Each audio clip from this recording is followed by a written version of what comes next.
Well, good evening, ladies and gentlemen. Welcome to the Lakewood City Council study session for this Monday, January 13, 2025. We have 4 items for discussion tonight. The first is a review of our diversity, equity, inclusion, and belonging strategic plan, and this has effectively been promulgated by staff who's done some great work with F.N.S. Henderson, who is here with us tonight, along with our communications manager, Bryn Grimlow. The floor is yours. Thank you. Well, I don't need to introduce myself since you were able to do that. So thank you, Mayor. We're excited to be here this evening to present to you the final diversity, equity, inclusion, and belonging strategic plan, which was included in the packet. So hopefully you've all had an opportunity to take a look through it. I'm going to try to attempt the clicker, but I may have also mixed it up because it's buzzing at me or it's trying to register.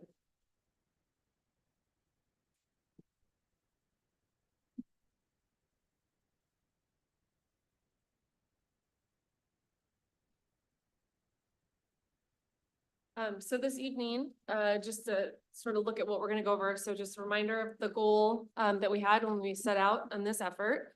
The commitment statement that we've created as a group for our organization. And then we'll just kind of refresh your memories on how we got to this milestone of completion. And then a quick look at our action pillars and sort of next steps with implementation. So as a reminder, our goal with the creation of this plan was to create an internal culture within the city of Lakewood that prioritizes diversity, equity, inclusion, and belonging as an important element to achieve success and foster trust among our employees, stakeholders, and the broader community. As a reminder, this plan is turning the lens inward first. So the work we were doing was talking about where we want to be as an organization and how we want to begin to lay that foundation here internally with our staff. A big piece of that was the creation of this commitment statement. And this was something that we came together with the department directors to review. We kind of did a whole brainstorming session, and ultimately we ended up with this. We actually took it to staff as well and incorporated some of their feedback. And this is our final product, and the commitment statement serves as our North Star. So when we were developing our plan, this statement is what we had to guide us along that path. And as you can see, I'll read it, even though I know folks are looking at it, but Lakewood represents all people, all cultures, all identities, valuing the differences that make us stronger, focusing on empowerment, inclusivity, and belonging, building a diverse team to meet the unique needs of the community we serve. We are all in.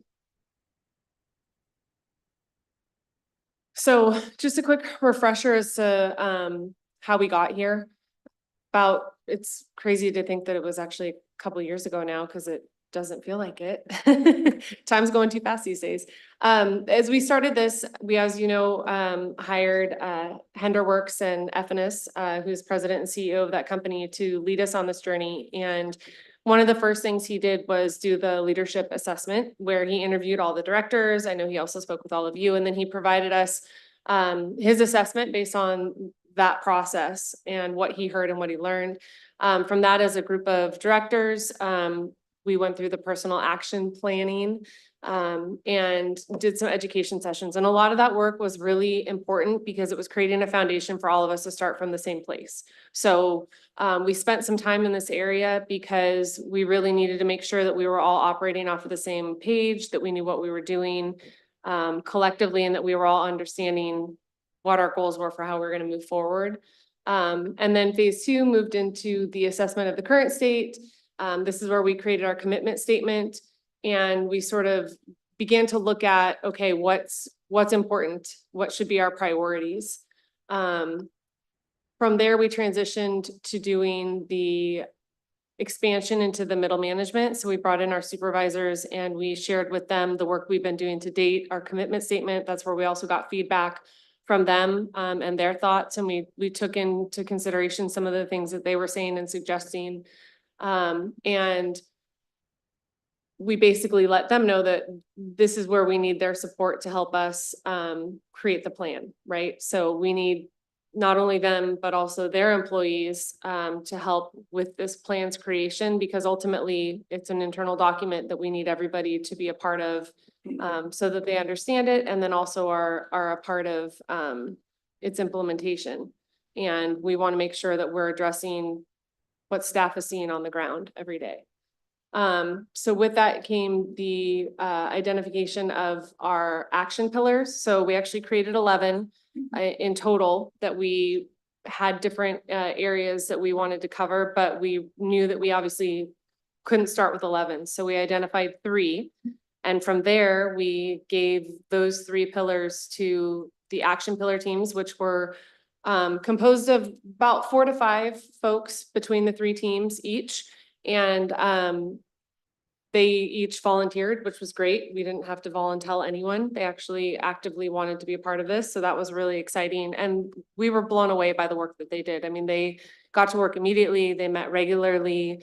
They covered a huge swath of information. They did a lot of resourcing. They went out to other jurisdictions, talked to them, saw what other folks were doing, to come back and have discussions at their level. They provided us regular updates, which everyone was just pretty amazing, the work that they did.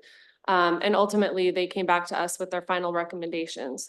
And it's their recommendations that we used to create the high impact actions that we wanted to take first, as the first kind of intro to this plan. But, you know, one thing that should be noted is this is not a one and done. So it's an iterative process. It's something that we regularly will be checking, we'll be looking at, and we'll be expanding and growing upon.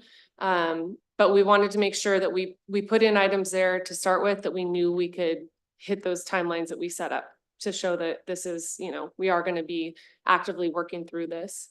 And then from the recommendations, it's interesting because I think throughout this journey, FNS has told us, you know, go slow to go fast. And there are times where, you know, maybe people felt like, oh gosh, it's taken a while, but the writing and the development of the plan was probably the fastest piece of it, because we had done all that groundwork leading up to it. So it's actual milestone of reaching this finished product is the result of that hard work that we did in the months and leading up to it. And then we'll get into just a reminder of our 3 pillars. So the 3 that we chose to move forward first are leadership, talent, and education. And as you'll see in the plan, obviously there's a lot more, there's action items under each of those, but just for a definition of what leadership means in this plan, it's an emphasis of the commitment by the city's leadership to diversity, equity, inclusion, and belonging. Included is the accountability to execute, demonstrate, and deliver that commitment and drive sustained change within the organization. And leadership encompasses the directors, managers, and the supervisors. So this is basically folks at those levels showing their commitment to this plan and making sure that we're supporting our staff, that we're participating in training, that we're also growing ourselves in these areas. For talent, we're looking at creating equitable recruitment practices, doing community outreach and employee retention strategies to help build a diverse team that meets the unique needs of the community we serve. One of the things that we've talked about for a long time here is making sure our employees represent the communities we serve. And this pillar looks to help us meet that goal of trying to diversify who we're bringing in, making sure we're reaching diverse talent when we're posting jobs, and trying to make sure that we're expanding our outreach in those areas. And the final one is education. So this is encompassing the goal to promote the ongoing education and learning opportunities for our employees. So today, actually, a subcommittee, we met to talk about what training opportunities there might be. And we'll be bringing back a proposal to the leadership team to review and discuss what that looks like. And there's kind of different facets of it. But that will be creating more opportunities for our employees to participate in training, both, you know, relevant to their role, either as supervisors or folks who are on the ground interacting, you know, internally and externally with our community. And then our next steps for implementation. So obviously we'll be presenting this evening, and then from here we'll do a rollout to staff. And we've talked preliminarily of what that'll look like, but the idea is We'll be coming to each department. We'd like to have action pillar team members actually help with the presentation of the strategic plan. So folks can see their peers up there sharing with them the work that they did and speaking to the recommendations, because we took what they recommended to us. We didn't take it and tweak it or work with it. We took their direct recommendations. And you know, one of the things we want to make sure too is that we're actually accomplishing these goals. So there's a suggestion to form an implementation committee that would oversee the implementation of these action items and just help make sure that we're meeting our goals, that we're, you know, moving through them and then potentially evolving into the next phase as well. Because again, this isn't a one and done, it's a fluid plan. And then, of course, we'll have regular check-ins at the executive leadership team level to make sure that we're all still, you know, reinforcing the importance of this, that we're addressing it with our staff, and that we're taking a look back at those action pillars. Okay, we feel good about this, so now what? What's the next logical step with that evolution? And I know I went through really quick, but I'm sure FNS also has some comments. He obviously has much more expertise in the, you know, having done this across the world, really. So he can share a little bit more too about the process as far as how important it was to do what we did to get here. Yeah, first of all, I just want to commend the staff for the work that they put into this. My philosophy is, first of all, that leadership should lead an effort like this. It shouldn't be an HR specific. I mean, it should incorporate work that's traditionally in human resources, but it's generally a lens that you might use to look at everything that you do. And so part of the initial part of the process was having leaders talk about what is our mission as a city, what are the things that we've done. And so it's not just starting from scratch, it's building on and amplifying in some respects the work that the city has done. The other part of it is, you know, oftentimes what we see is that a lot of organizations will try to take on a range of things at once to show progress. But what inevitably happens is people get frustrated. They don't know exactly where to focus on. So part of this process also, you know, required leaders to think kind of strategically about what are the 2 or 3 high impact things we ought to start with.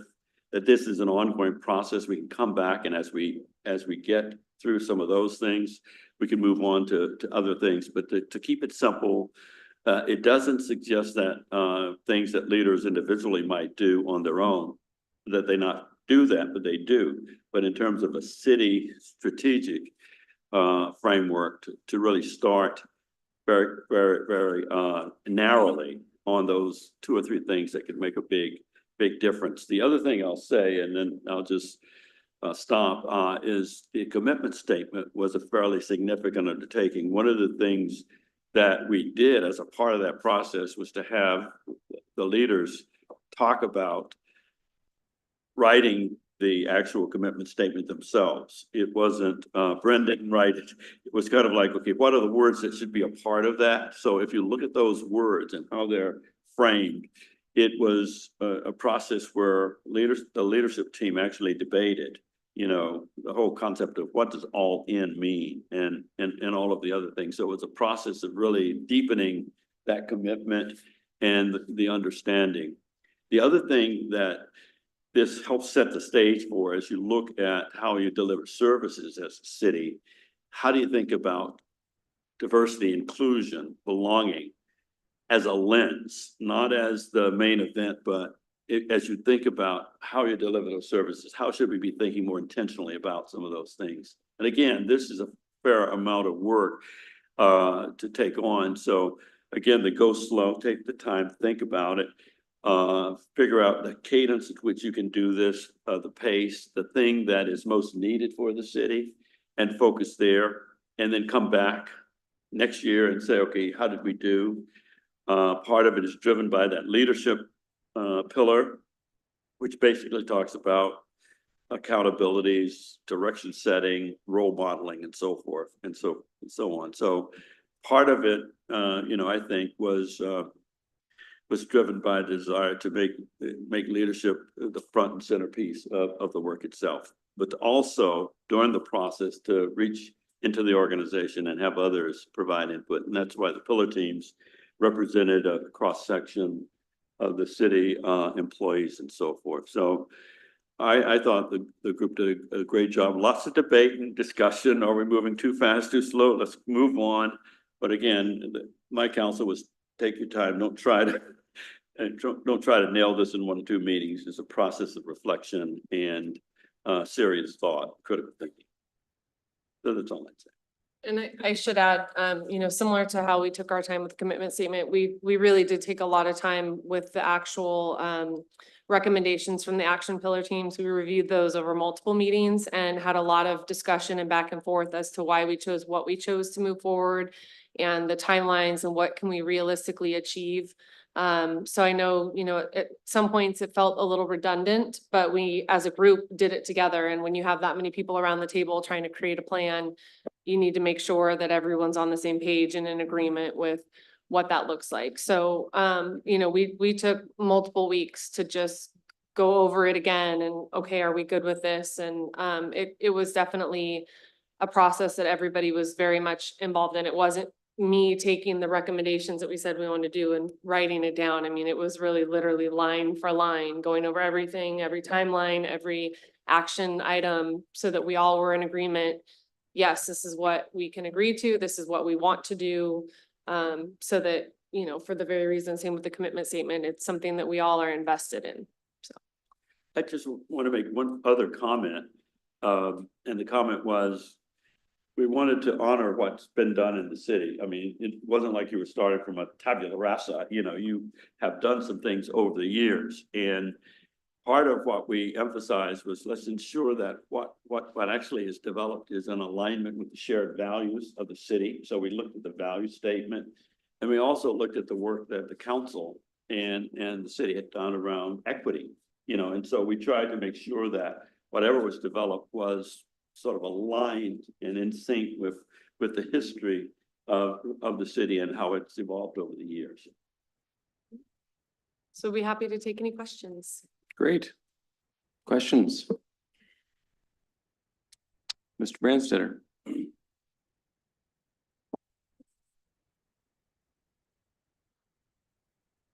I certainly look at what you've given us and at the body of work that a good number of people in the staff have obviously been engaged in to do that. And recognize the value of the fact that it'll have the buy-in because of the numerous chances and the ability to be able to influence what this says. So it doesn't, you know, I value this, think that that's going to be a strength that is going to lead that to this being successful. I do have a couple of questions, and they perhaps some of them relate to what's the message to the council that this plan. I mean, this is your plan. It's not a council plan, but what's the message that we should take from it, and particularly that there's a section in this plan that talks about instilling awareness about DEIB in performance evaluations. And is that a suggestion to us that we include that in the city manager's employment evaluation? Councilmember Branstetter, that was, I'm assuming you're referring to the work product of one of the action pillar teams. Yeah, and you had some of the things to do that, and there was an idea that all the supervisors would have that, and then that when performance evaluations would include. I think it's that 2 items or things that related to DEIB and their performance evaluations, isn't it? So, Is there an expectation it would be valuable if we were to do that? Because that's not a specific item right now in our evaluation of the city manager. But for consistency, would you suggest that we consider doing that?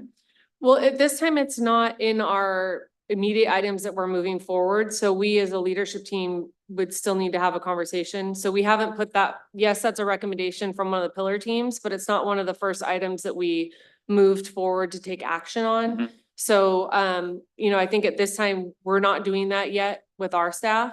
But of course, if city council members, you know, if you have a council decide that's something you want to do, that's your decision to make. But we're not doing that yet within this plan. That was just a recommendation that came from the pillar team. We just haven't moved that piece forward yet. So at this time, we're not doing it. I will let you all decide if that's something you would like to do in your evaluations. Okay, that the other things, and although clearly it's not, the plan doesn't mandate it for us, but there's the training items that are being required of leaders and these staff and employees. Are they going to be constructed in such a way that if members of the council wanted to participate in such training, is that looked at as something that would be productive, or would our presence in those classes be counterproductive?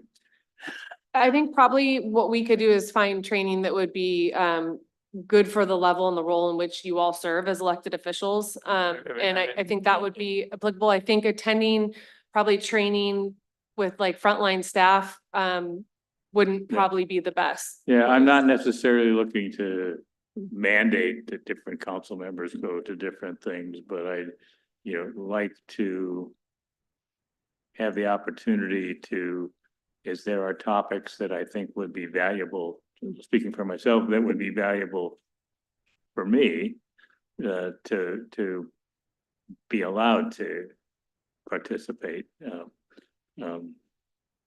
Again, with the same idea of every other people that are in the training, are they trying to go off and look to be able to go and do that?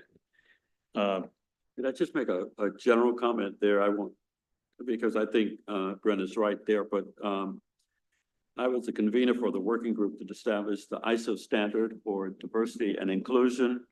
And that's an international standard. And one of the categories in the standards work is the category on governance and the role of boards and councils. And there is a higher level role in terms of helping set direction.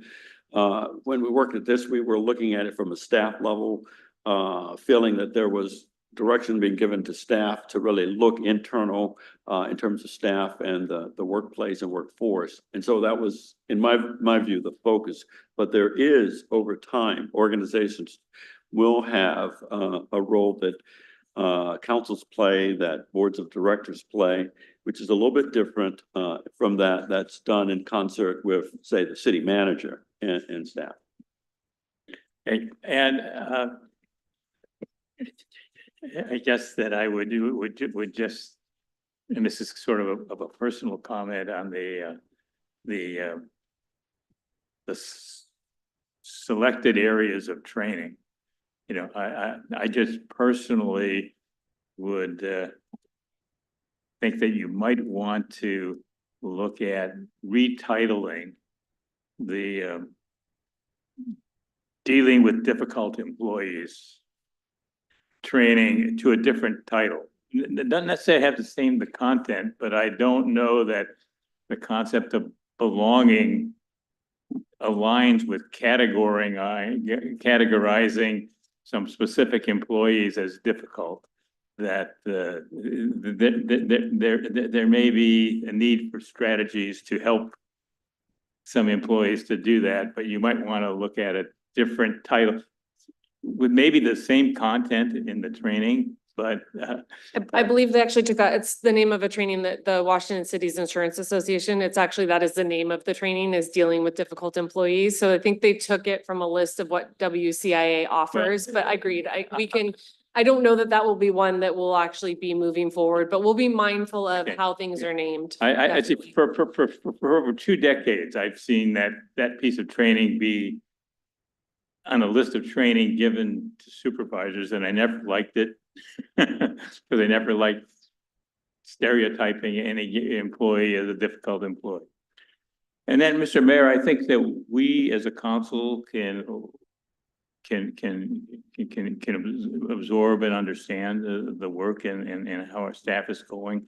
It's been 3.5 years since we adopted our own equity statement, and we might at some future meeting, have a discussion about if there is some wordsmithing of the council's statement on equity that we might want to learn from the work of our staff and it's going on and learn from our 3.5 years of experience are there some fine tuning of how our statement on equity can be updated. Thank you. Very good. Thank you, Councilmember Bell. Thank you, Mr. Mayor. Thank you for filling us in on everything. And I was looking at the 3 pillars, and I know that it's pretty vague still. Will you be coming back? Like, say, speaking of the training, will you be talking to staff about really tangible things like Title VI? Will they learn how to deal with things like that beyond training on how to deal with people and have maybe tough conversations, but things that can help them in their job deal with like language access plans? How do I get, people the right resources? Because that is a valuable part, since we're focusing on internal right now, for staff to have those kinds of resources. Would that be something that is part of this? Because again, I feel like the measurements in here really, update the city's hiring policy to include, interview panel selection requirements, or another one says something about it was updating more of the policy for hiring. So are you going to possibly be pulling out how names are in there, identifying factors? So I was wondering, will you be coming back with specifics? So it's not as this is just too vague for me right now. So I wondered if that would be happening.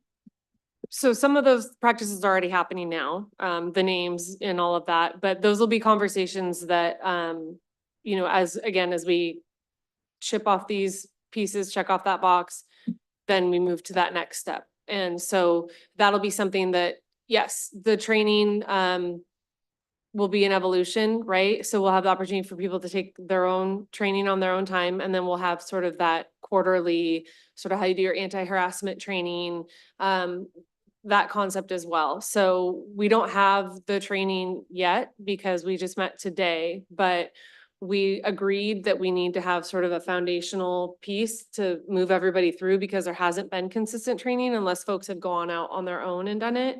So we want to create a baseline, understanding that people will come and go. So we need to have people be able to jump in wherever we're at. But with this, we're going to start with sort of the baseline, and then absolutely, if there's something where it's really important for someone's role, like I really need to know the language access points, you don't have to wait for it to be in the plan, right? And that's part of what this is doing, is helping people But I think it's understand. important that it's in there as a goal, because things are in there as really specific. So to put in things like, Title VI, and here's where we're gonna gather everybody together and to make sure that we're following our Title VI things and language access plan for the city, that I just know really helps staff a lot. And I know, again, we're focusing on the internal, so I'm not even thinking what is gonna be done externally. But those things are really valuable resources for staff that people need to know. And so since we were talking about training, and then there's a lot of things that, like I said, that are just pretty vague on these pillars. So I was wondering if specifics would be coming back to us.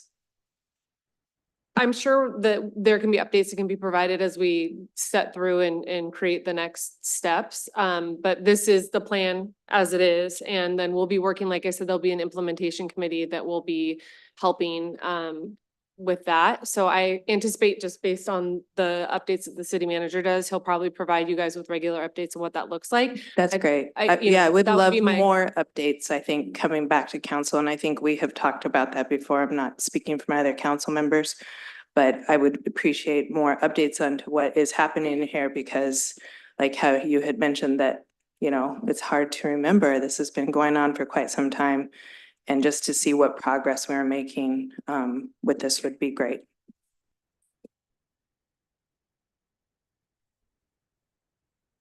Councilmember Pearson.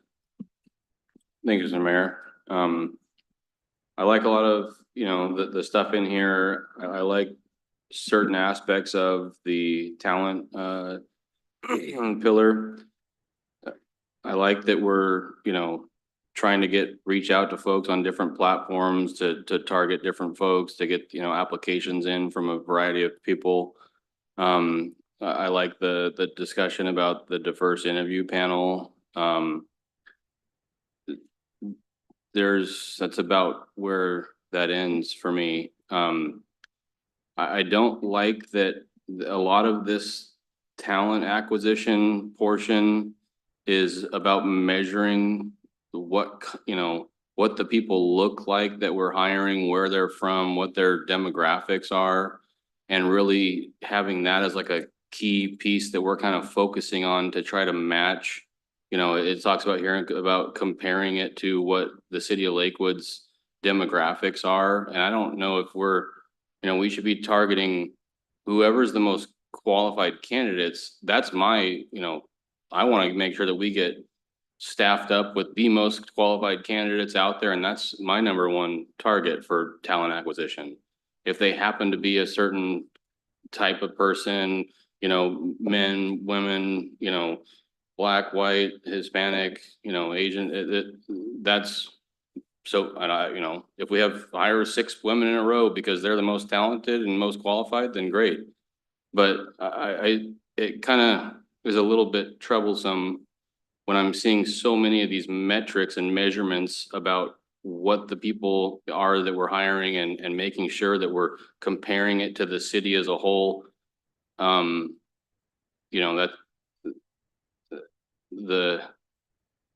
I don't want the city to become labeled as like a, you know, oh, we're, you know, they have all these diversity hires, right? You always hear that. That's a negative term for, you know, I assume anyone, men, women, folks of different color, that, you know, the term diversity hire gets thrown out. And when I look at the goals here, that's like just kind of coming right out as like the key point is that we're making diversity hires. And I don't think that's at all the goal of the city. The goal is to hire the most qualified person, whether, you know, they live in some, you know, underrepresented area or whatever.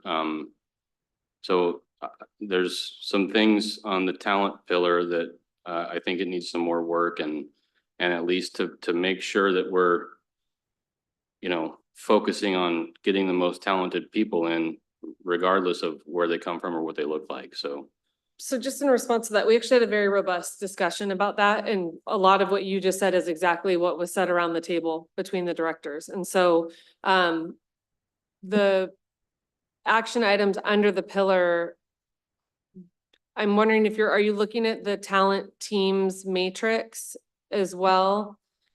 Because that was a big discussion point, and ultimately it was agreed that the goal is to try to reach as many folks as possible where they are, instead of just Exactly. going to kind of oh, well, I just know this is the one place I've posted to for 30 years. Yeah, But at the end of the day, the most talented person who meets the requirements for the job is the person who's going to get hired. And that's the conversation that was had by, you know, all of the directors, was that exact concern, is making sure that the person who comes in is the person who is the most qualified out of those who apply. so is there a standardized scoring matrix that the city uses when scoring applicants? You know, does the city use a matrix approach, or do they just interview folks and kind of talk about the applicants, or, you know? So I've only sat in on a handful, and it's been a minute since I was on the last one, but yes, I do remember we have scoring, and I don't want to speak to everything we do because I'm not within HR, and I've,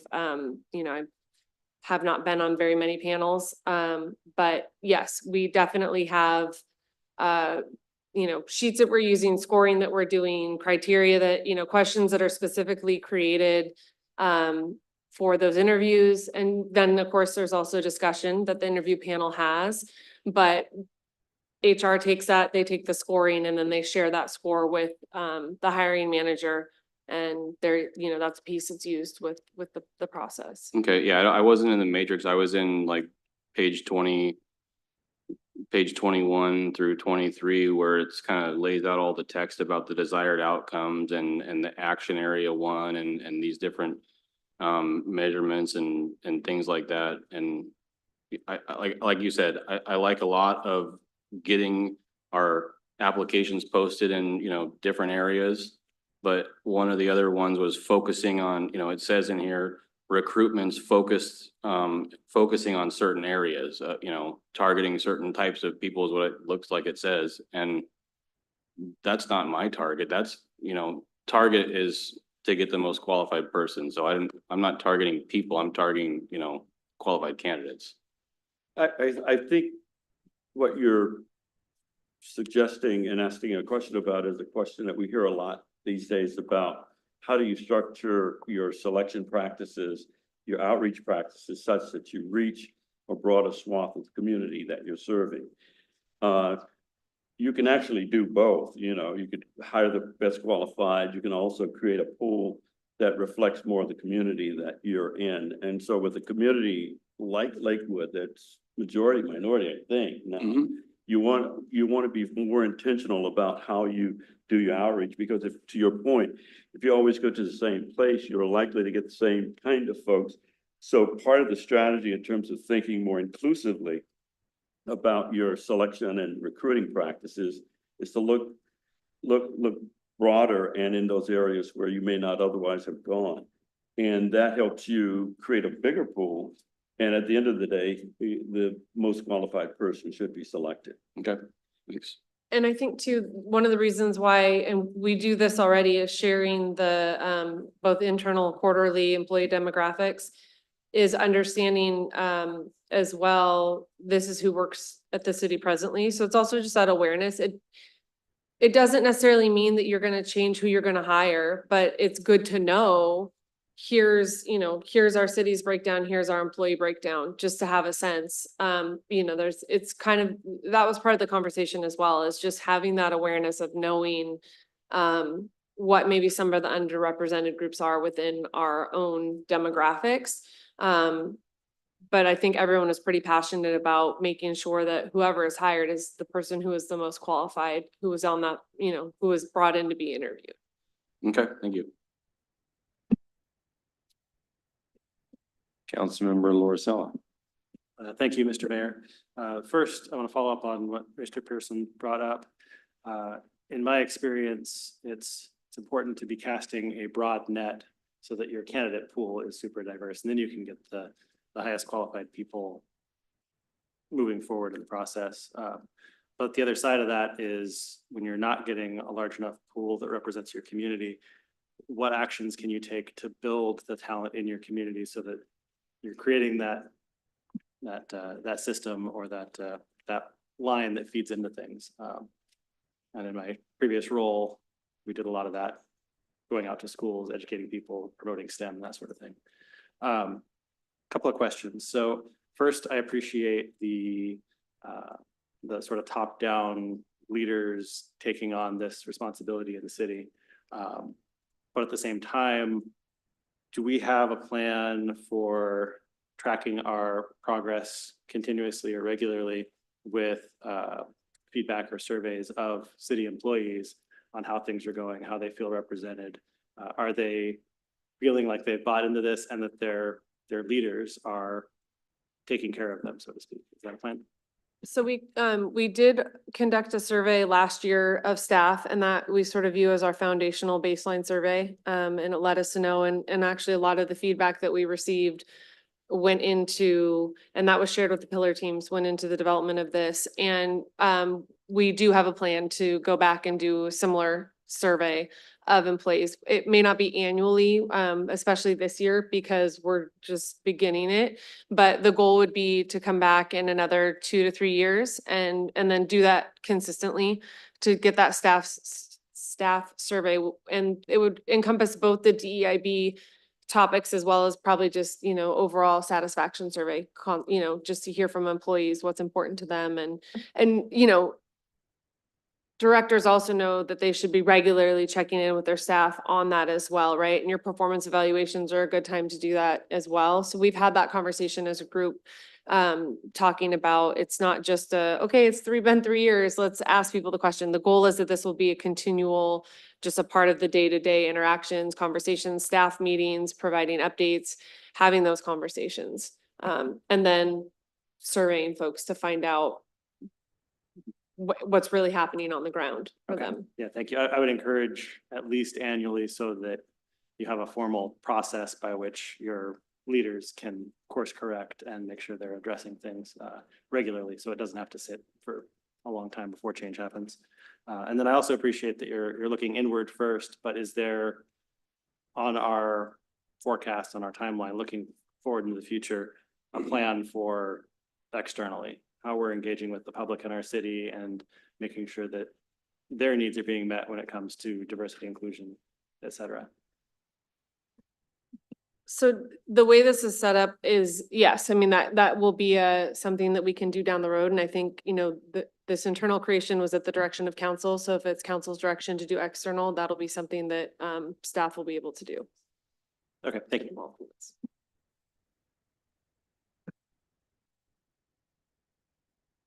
Am I going back to you, Mr. Branstetter, before the rest of us chat?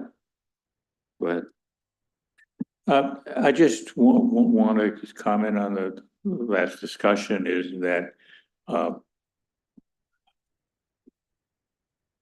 I didn't read in the plan that was put to us, any movement towards trying to make diversity hires or any sort of a quota type system being able to go and do that.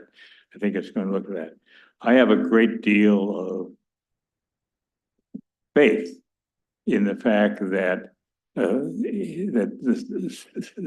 city employees they want to have competent colleagues, and so they will look to go through to do that. But if we look back almost 30 years at the city that has had a blueprint for how we advertise for positions, that perhaps is one of those things that didn't reach out across all the demographics that comprise our city for many years, but because they were just sort of standard practices. You put something in the libraries, you had certain publications, you put them in to be able to go and do that. And so I looked at sort of recognizing that maybe has some equity issues in it, and that so that the recruitment process is going to look to be more diverse in terms of how opportunities are advertised and people are able to go and do that. I think that's a good thing. And also don't expect that there'll be rapid changes in the demographic numbers, because the average employee in the city has been here for 10 years or more. So, and the demographics of the city today are different than what the demographics of the city were 10 years ago to be able to go through and do that. But there was one thing that is not mentioned in the plan, but that is an ongoing initiative that I think plays well into this, and that is in the city manager's update that received this week. He talked about in this summer having a 4-week program for youth who were in the middle school, high school range, to educate them about the opportunities of careers in public service, and particularly at the municipal city level of public service, being able to go through and do that. And I think that what you're going to find is that the group of young people who take advantage of that kind of an opportunity will be reflective of the community, and that I think that's a part of the long-term goal of looking at that, of creating a sense that public service is something that anyone can do, and that people can see themselves as public servants going off. So I think that's going to be a positive thing that will go on. It'll help adjust things.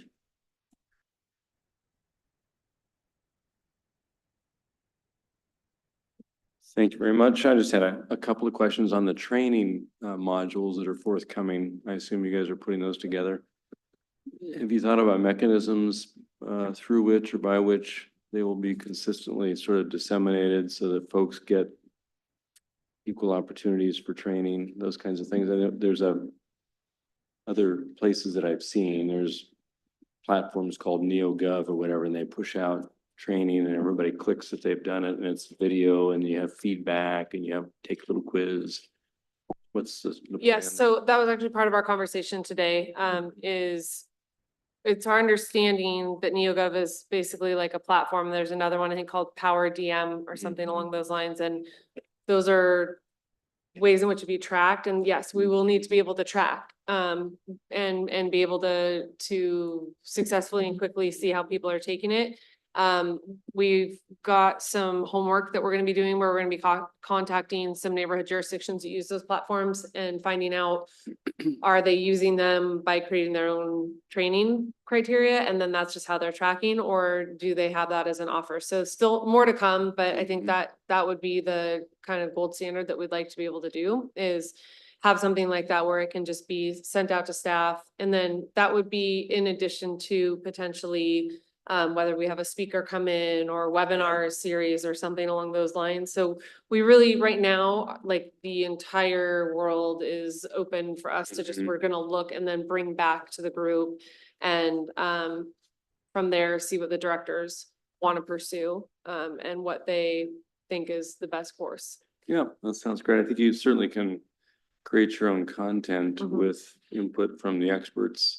Mhm. But it's the consistent dissemination and tracking and the opportunities for all to receive the same information that's kind of helpful, perhaps. And just to comment, I Yep. just want to weigh in a little bit on training and education. One of the reasons we've been somewhat intentional about the whole process that we followed is because training isn't the end all, be all Absolutely, solution right. for your efforts. Mhm. And so what we've been trying to do is, as we get through the process, first is stating the commitment of the city. What is the commitment? And really ensuring that whatever training is developed is tightly aligned with that. And that it's really targeted at those high impact areas, because you can Mhm. create a lot of expense and have a lot of training, but it isn't moving the dial. Right. So part of the process here that we've asked the staff to be is very thoughtful Mhm. about how to think about that. And if you go back to the commitment statement, asking the question, this is what we said, this is our commitment. Is that training helping us Mhm. get to that point in terms of what we said we wanted to do? And particularly with those high impact areas. And to also say that this is an ongoing process, that we're not going to try to overload the city with a lot Right. of training. It has to be targeted, has to be high impact, Sure. at least in the initial phase. Creating that common awareness and commitment. So here's my question to you then, and thank you for the work. I think it's been fantastic. So we policymakers, we sit and we ultimately have to determine whether the course is trending toward true north or not at some point in time, right? So how do you measure success for us, Mr. Consultant? And how do you help us define what success looks, smells, touches, and feels like in 5 years or 10 years or whatever it may be?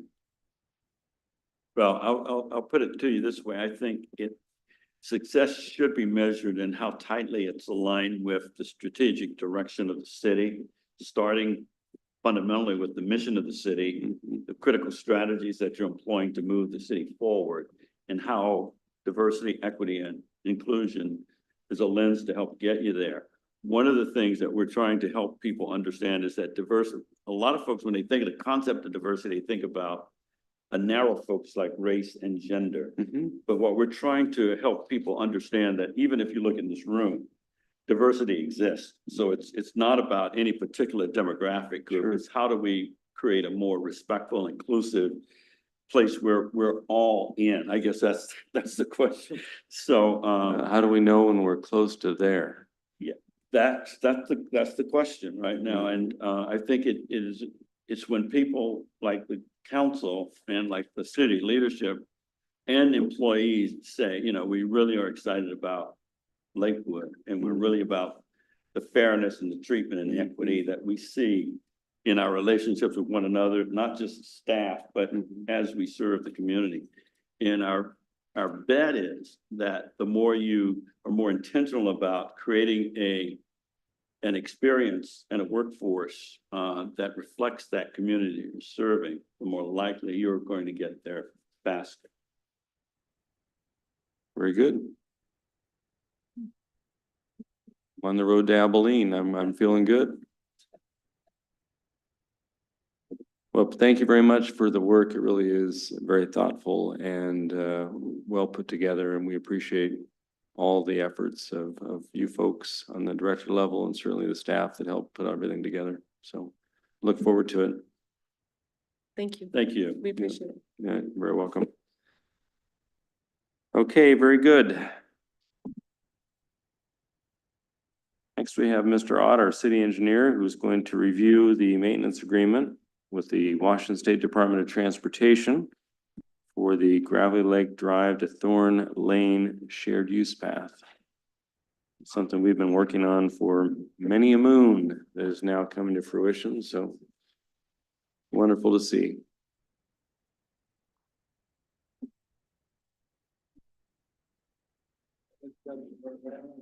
Evening, Deputy Mayor Moss, members of the council. I have a very brief presentation to go along with the maintenance agreement that's included in your package. And I too will make sure I can figure out how to advance the slides here. There we go. So it's just as a quick refresher, this is the Gravelly to Thorn connector. We often refer to it as the shared use path. So it starts right up there by I-5 and Gravelly Lake Drive, and actually it'll start a little bit to the northwest at where Pack Highway hits Gravelly Lake Drive. Run south parallel to the Tacoma Country and Golf Club, and then come underneath North Thorn Lane and connect in at Spruce Lane. So I know this is a little bit of a busy slide, but one of the exciting things about this path is that it now connects Tillicum to the rest of Lakewood. And really it connects Woodbrook by the overpasses at North Thorn Lane, and even Berkeley to Tillicum, and then from Tillicum up Gravelly Thorn connector to Pack Highway. And then, as you know, we have both Pack Highway improved to South Tacoma Way, and we're finishing the last bit of South Tacoma Way at the north end of city limits that also connects to the Water Ditch Trail. So it becomes a pretty substantial non-motorized connection through the city. WashDOT is ready to advertise this project literally within weeks of the approval of this maintenance agreement. It could be as early as January, most likely February. It's a substantial project for WashDOT, $31.5 million.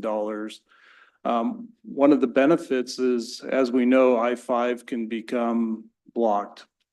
This is designed for not only an aid unit, but a fire truck, obviously a police car to go north-south. There'll be bollards in the middle of the path, so maintenance and emergency vehicles can get in, but not everyday vehicles can get in. And again, this is for the maintenance agreement is for the non-structural elements. So WashDOT, just like our overpasses, they maintain the structural elements. So it's the non-structural things, in this case, paving, lighting, markings, signage, graffiti and landscaping. And many of these things we already do on the overpasses, striping, graffiti sometimes, and we handle those items already on a day-to-day basis. From lighting, it's substantial, so 73 pedestrian lights.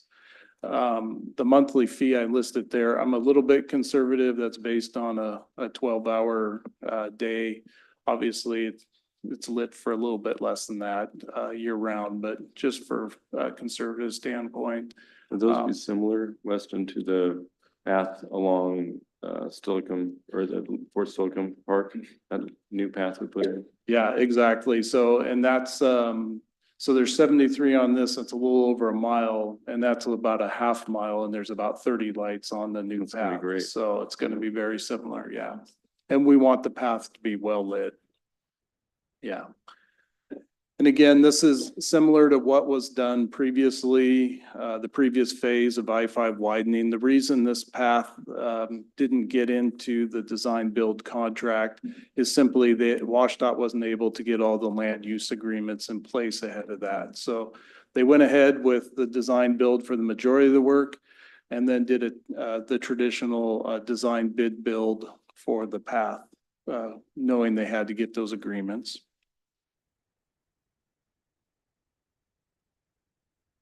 Again, this meets the city's goals. I know as long as I've been with the city, we've talked about connecting Tillicum to the rest of the city. It ties well into the regional bike plan. It has this non-motorized connection. If you walk out there, you can see people are walking in the rail right away, which is not the most safe way to connect back and forth, and not encouraged, obviously. Again, emergency vehicles can get to Tillicum. I hope we never get to that situation, but we now have that direct connect, or we would then have that direct connect. And again, it ties into our infrastructure. So the users are those primarily that would be in our city. And it also adds a little bit of improvements on Gravelly Lake that connects down to Pack Highway and to the signal at that point. One thing I didn't list on this, WashDOT also has some wayfinding signs that we gave them our standards like we're doing around parks. And so there's a few signs that are part of this project as well. So WashDOT's really investing in our community with this. So again, this is kind of a high level look. The cross section on the bottom is a little hard to see, but the reason the path is tucked over by the Tacoma Country and Golf Club is Sound Transit, BNSF, they want to have the ability to triple track that someday if it were to be needed. I have a feeling that'll be a number of years out, but really that's why the path is pushed up onto that side. And primarily, it's a little bit steep coming off the Country and Golf Club down to the rail grade. So, and we'll have some sections ahead. They're right out of the engineering plans. They're a little bit hard to look at, but yeah. So this is about 700 feet on the south end of the project is going to be built right at ground level. Don't need to build any structure. And then about 2/3 the middle of the path will have that retaining wall, a soldier pile wall on one side, and then be able to be at grade on the Golf and Country Club. Since those graphics are a little hard to see, I kind of put a high level under the roadway section, the text in the bottom. So again, it's a 14-foot hot mix asphalt path, so an asphalt path. And they're building it quite thick. It's just a little bit over 4 inches thick. So this is going to last for a very long time. Either side of it will have a compost amended vegetative strip to handle the stormwater runoff. And then as we know, our soils here infiltrate so well, they'll infiltrate through that material into the ground. And that not only are they building the barrier, but there's a throw fence on top. On the Country Club side, the Country Club will build the fence that they desire. That was part of the agreement with WashDOT.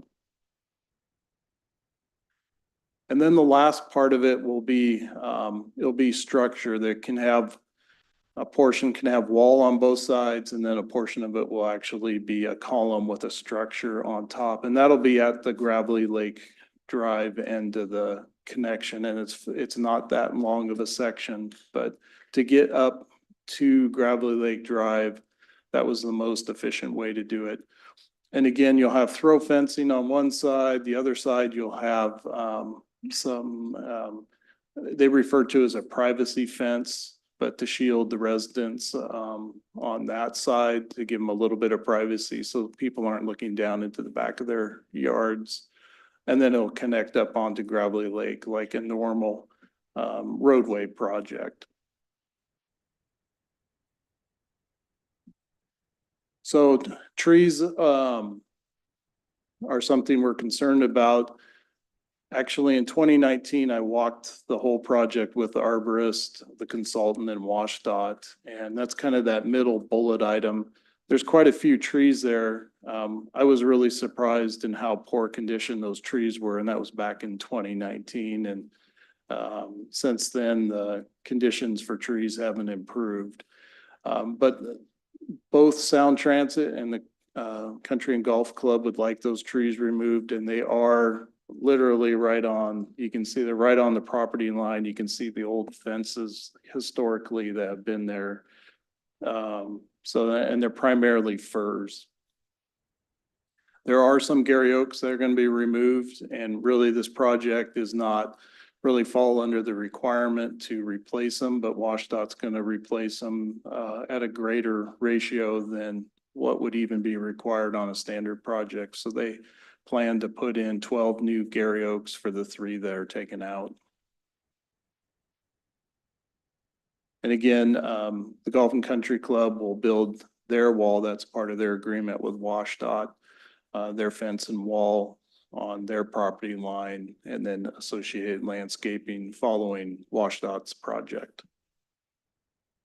How close does this reach to the golf club's property line? Is it within multiple feet, really close? Yeah, it's fairly close. I'd say it's in that like 5-foot range.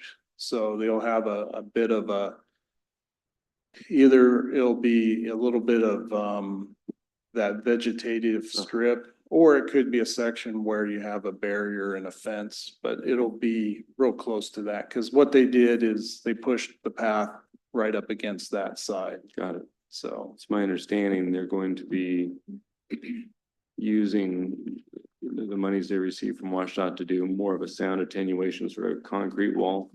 right, I haven't, Decorative wall. yeah, I haven't, excuse me, I haven't seen their plan yet, but we've also been involved with them, and they have their concerns about what they'd like to see there. And, you know, there's multiple issues from errant golf balls to, you know, other items. Sound And attenuation, so, the whole thing. yeah, exactly. So they'll be able to build something that, you know, is to their satisfaction. Do you know if they're gonna try to do it somewhat simultaneously, so you don't have the path without the wall and the wall without the path? Because otherwise you've got access to equipment and all that stuff along there.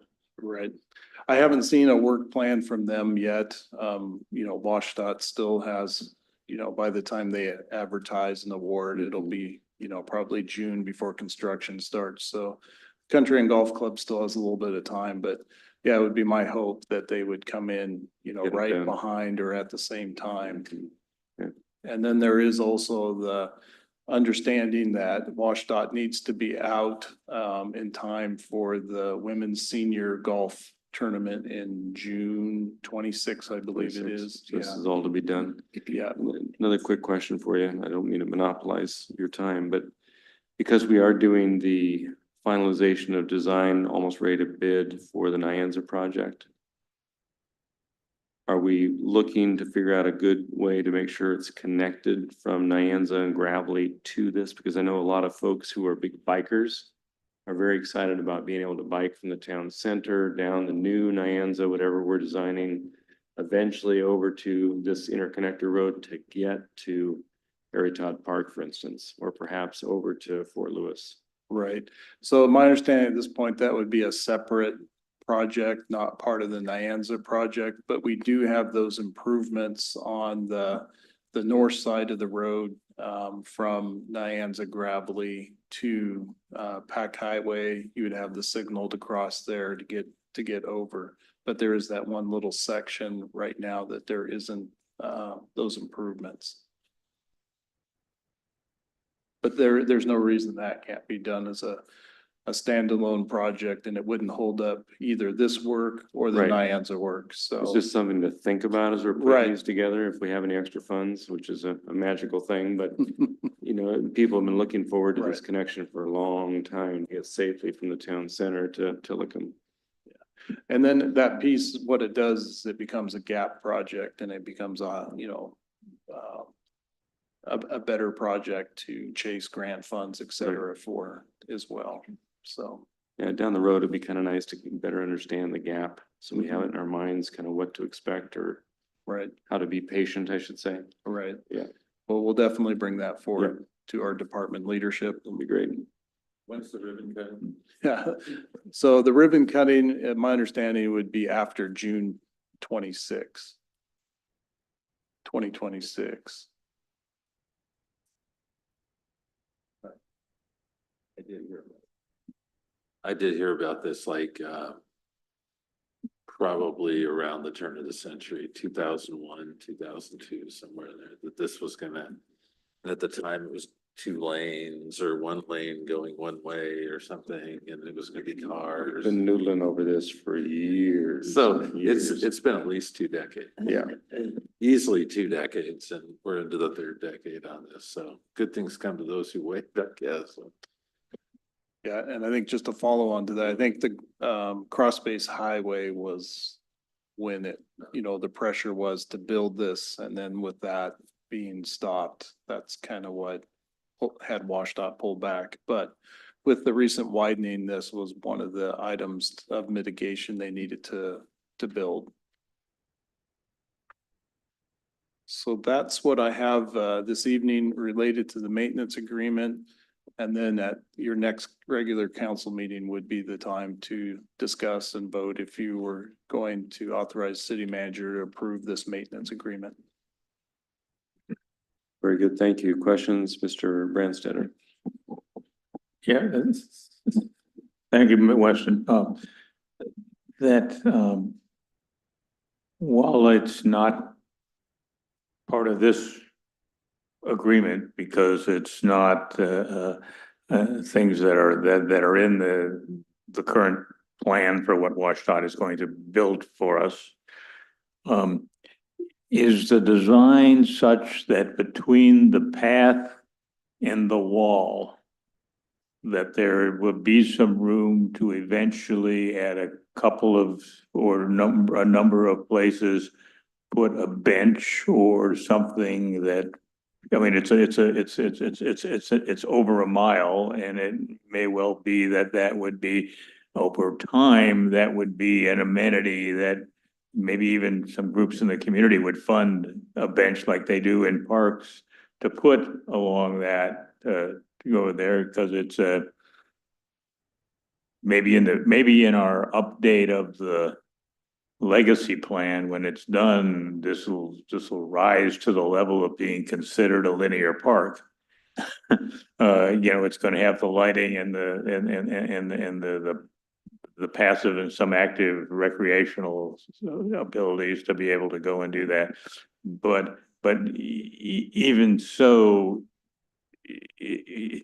is there gonna be enough room between that wall, the way that it is, and the pathway that you could put some kind of amenities there?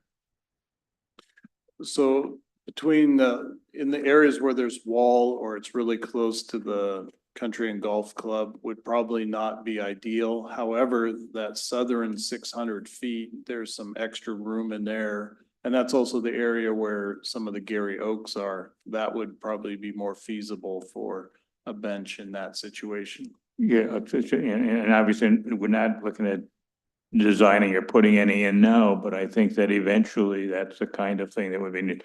And then, is there anything along here of where there's the capability of at a midpoint or at the third points of providing the capability for an emergency phone to be there? This is kind of it's going to be kind of a secluded thing to do that, and that it's and while you can assume that everybody's got a cell phone in their pocket and would not be able to go and do that, but in many places that is something that is in along public spaces or things to do that. Is that even feasible in this case? I mean, would there be, or would that be a significant investment by the city if we would want to put that in after the fact? Yeah, I think the city could put that in. We did have actually significant conversations about that. We went back and forth on the call boxes. And we finally landed on the reason not to install them is, as you mentioned, that everyone has a cell phone. So that was really where we ultimately landed. But there's that 2 foot vegetated strip for a good portion of the project that you could, trench in from the telecom side, a communication line, if you wanted to put something like that in. It would be feasible, but that would be at the city's cost. Okay. Because my concern from my time on the 911 board, that particular stretch of I-5, if a motorist has a problem and calls 911, it goes to the state patrol. It's the way that the system is set up. There are, on one side, it'll go to a JBLM call center. It'll go to state patrol if it's actually on the interstate, and then you gotta get like, in Tillicum, it'll come to the South Sound 911 call center to be able to go and do that. So, my concern would be everybody having, but that's an awkward response chain. If you're need a medical response and you're along that path and your 911 call goes to the state patrol down in Lacey, it delays things.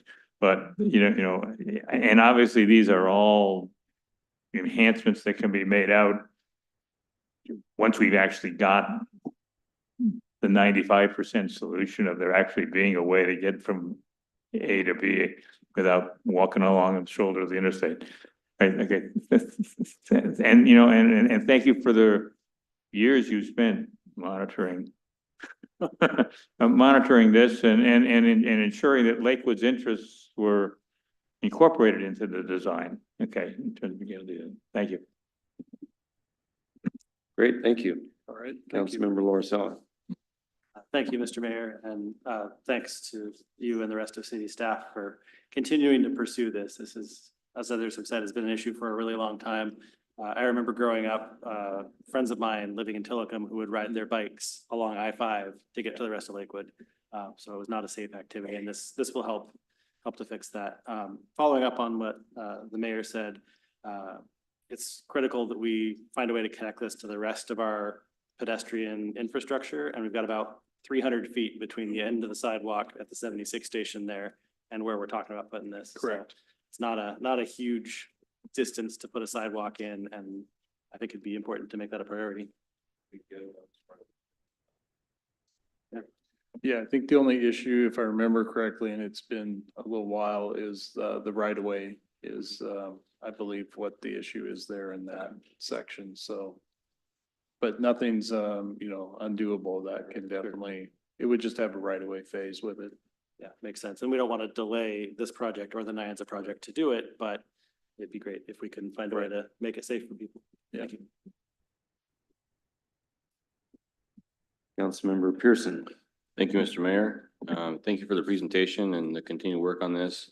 I have some concerns about a mile-long improvement with a good chunk of wall on, I guess, the country club would have a wall the entire way on the backside. Is that correct? And it's almost a mile long of that wall that's however tall, 10, 12 feet tall or something for a sound attenuation wall.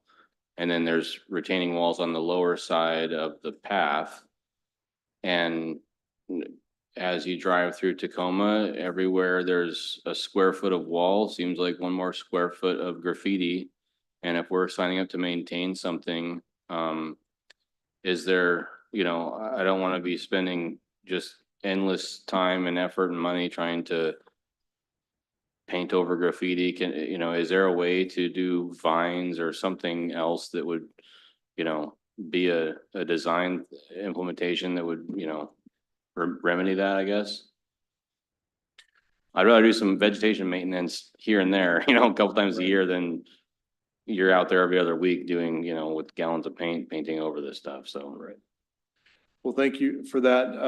One thing I forgot to mention, WashDOT plans to put some ivy down on underneath North Thorn Lane to try to mitigate it down there. So ivy is one way to mitigate, some of that graffiti.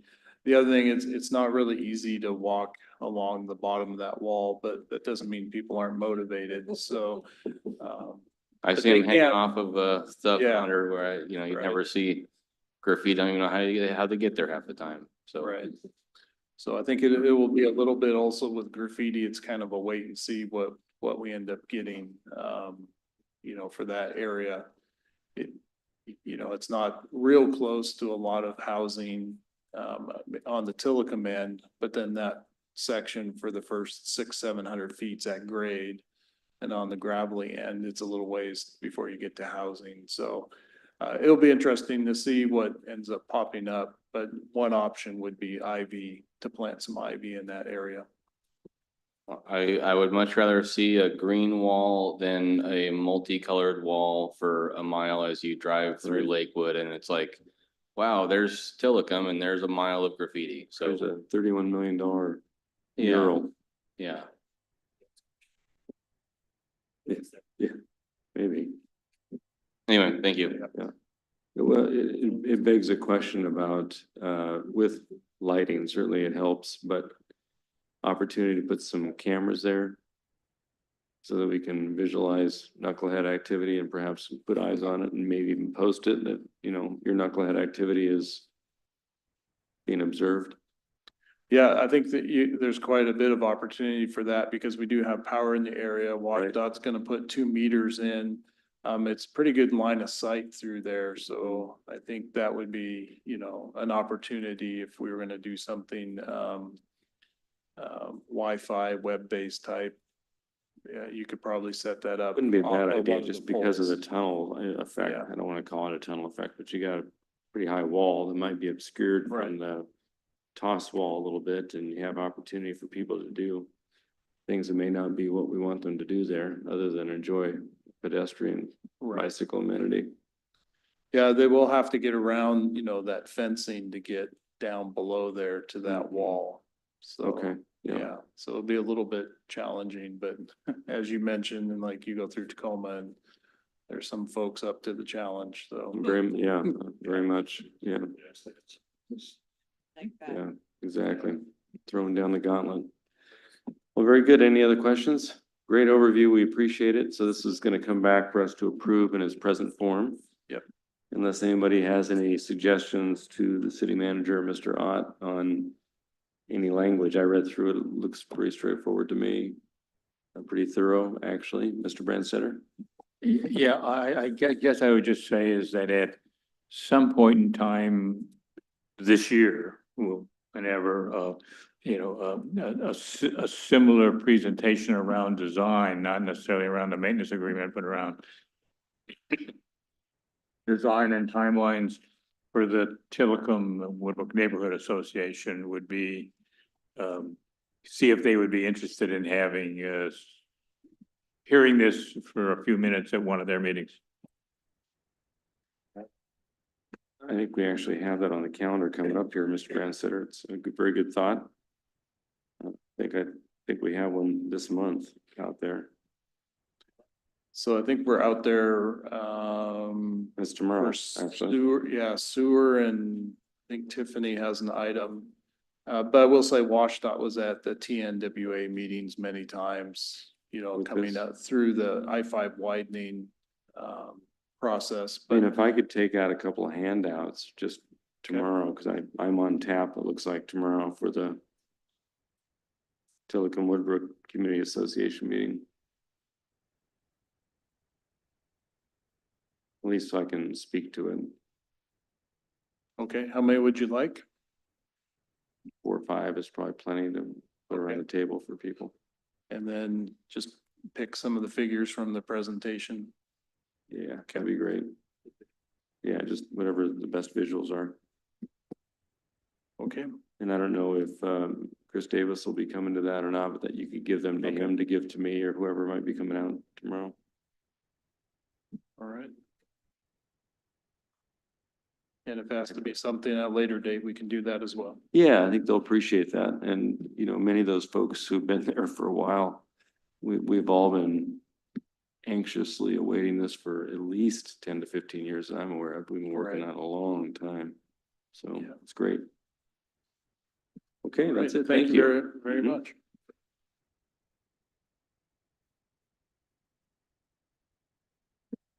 Okay, next we have Mr. Vargas, who's going to be reviewing the Citizen Advisory Board Committee work plans with us briefly tonight, and that'll be followed by kind of a discussion of our liaison work to those various boards and commissions. Yep, so good evening, Mayor, Deputy Mayor, and council members. Michael Vargas here to review all these work plans before you tonight. So I'll be starting on page 96 of your packet. A point of order, though, you will see throughout that there are council liaisons named in these work plans, and these are from 2024, and you will be assigning new ones in 2025 following this discussion. So to begin with the American Lake Management District Advisory Committee, this committee is all about handling invasive aquatic vegetation on American Lake. So you can go ahead and see the work plan and budget table there. The committee starts public outreach in the March through May timeframe and begins working with the contractor in May. They'll go ahead and do the actual work throughout the summertime there with a review of the report by the committee at the end of the year. Great. Right. We don't want to get in the weeds on that one. Moving on to your Arts Commission. Your Arts Commission is all about public art around the community and also performance art at all of your city special events. Looking at the 2025 work plan, they're still continuing this good work with the public art installations. So we're talking about murals and signal wrap boxes. Also your quarterly rotating art displays and art receptions like the one tonight. But also looking at continuing education for the Arts Commission itself. So the commission really brings, outside folks to learn about best practices in the world of public art, such as selecting, inventory and caring for public owned art in the community. They're still doing their retreat and also implementing performance arts at special events. Also recruitment and retention for the Arts Commission itself. And finally, for still implementing public art for capital improvement projects around the city as the opportunity arises, and all in alignment with their public art policy that they've passed. So you can see the schedule and timeline there below.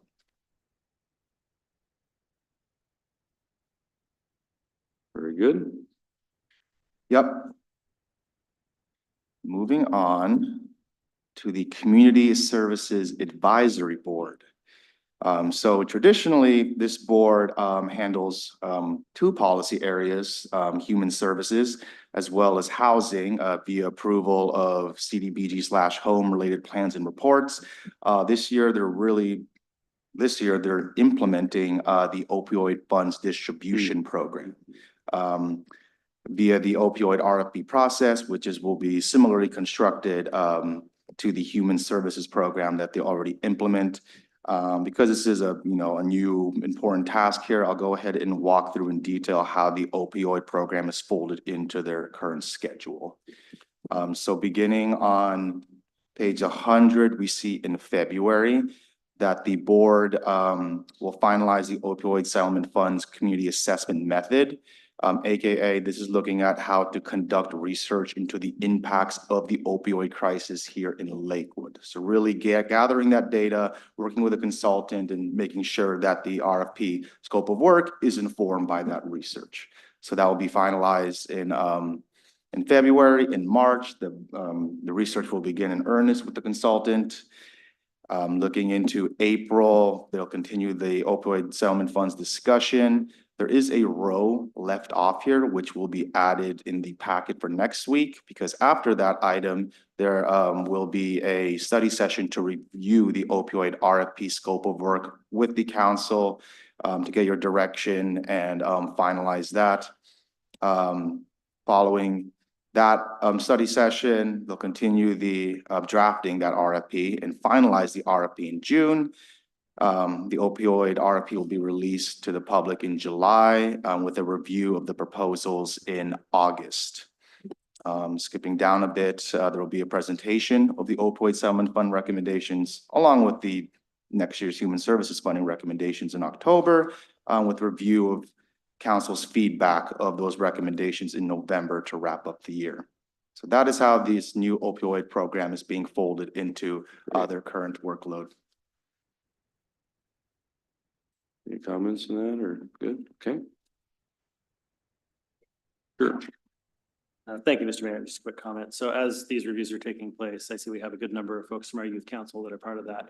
We are engaging them with their feedback on this as well, because I know it's important to get their input because it disproportionately affects a lot of them. Absolutely. Moving on to the Lakewoods Promise Advisory Board. This board is really focused on uplifting youth in Lakewood by delivering the 5 promises of adults that care, public safety, health, education, equal opportunity for our youth. This is done through cultivating and really, working with our partners in the community. Looking at their 2025 work plan, we see a review of the annual initiatives related to youth mental health, safe spaces with adults and peer relationships. The board will also plan and host 2 workshops in 2025. It's really a continuation of the workshops they did last year to teach youth essential skills and continue to work together with partnerships around the city for school events, family nights, and other youth activities, and also be involved with the Youth Council at their annual summit.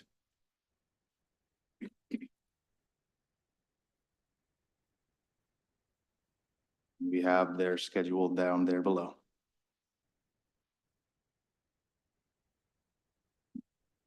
Okay. All right. Lodging tax, Oh, yes. The Lodging Tax Advisory Committee. one This big is- meeting a year. It should look very familiar. It's essentially the same, with dates changed, of course, to match this year. Essentially, LTAC is still hosting their joint meeting with the city council in July. In September, they'll be listening to presentations and rating all the applicant funding recommendations. And in November, they'll present those recommendations to the city council. So this should look fairly familiar. Okay. All right, your Parks and Recreation Advisory Board. Their 2025 work plan here is outlined below. They'll be looking at the Nisqually Partnership Project. That's at Fort Silicon Park with the trail project there. Receiving a Parks Capital Improvement Plan update. Looking at your special events as well. A big item this year will be street ends. Specifically, the city council gave direction to move forward with the Westlake Avenue Southwest Street End program. So they'll be kicking that off with, actually, if we skip down below at their March 8th meeting, they'll actually have a special Saturday meeting, which is both a PRAB meeting and a community outreach meeting at the site at Westlake Avenue. They'll have maps, they'll have an interactive portion to really, bring that vision to life for the community and communicate that. The board will also be looking at climate change initiatives this year to include the urban forestry program updates. We've been working on that, as well as legacy plan and senior services updates as well. They'll be looking at historic preservation initiatives around the city, such as updates about the H Barn, the newly acquired Old Settler Cemetery, the cottages at Western State Hospital. There's also other cultural resources. And of course, looking at code changes requested by council and staying involved with youth council as well. Okay. Mr. Branstad. One thing that I expected to see on this work plan, going back to the extensive amount of feedback and discussion we had around the vacation of 100th Street, was in addition to moving forth with a robust redevelopment of Westlake, was to look at putting a way for an adopt a street that would allow for the necessary training and the ability for a community, a group to adopt a street end for minor maintenance, but to maintain some level of accessibility on some of those. And I think that this is a board that, you know, we are aware that there are different rules that have to be known by the people who are working along the shore, but that there's also some willingness in the community, if we can put a program together to look to do that, and that there is some desire to just have some pedestrian access to certain lakefronts to be able to go and do that. So I'd like to see them working on the feasibility and perhaps a blueprint for such a program in their work plan.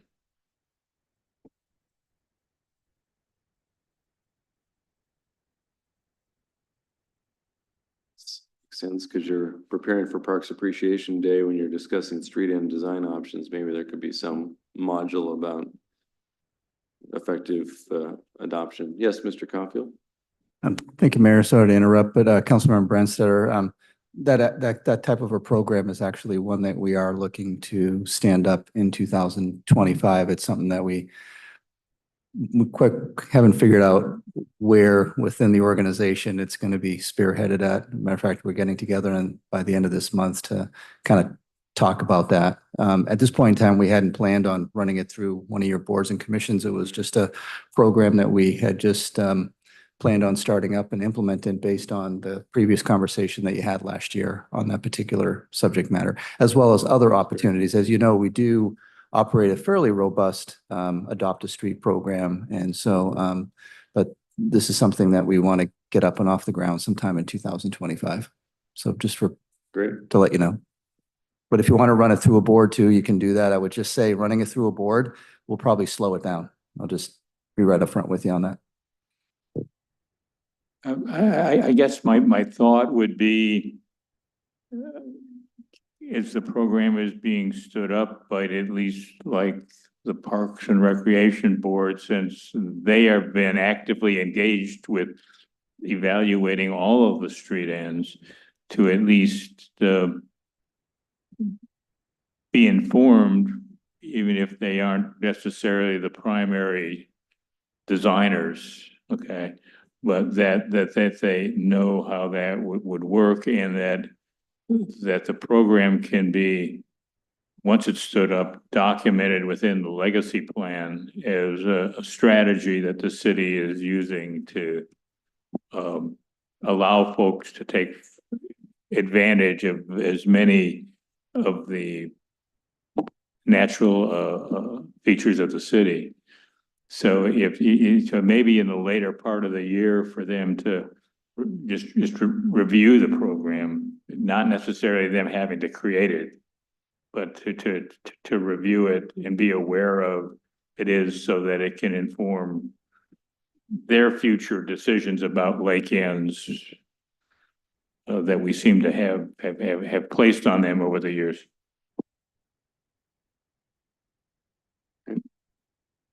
I think certainly to keep this item in sight for this board, we can include an update about a Adopt a Street End program towards the end of the year. It works. All right.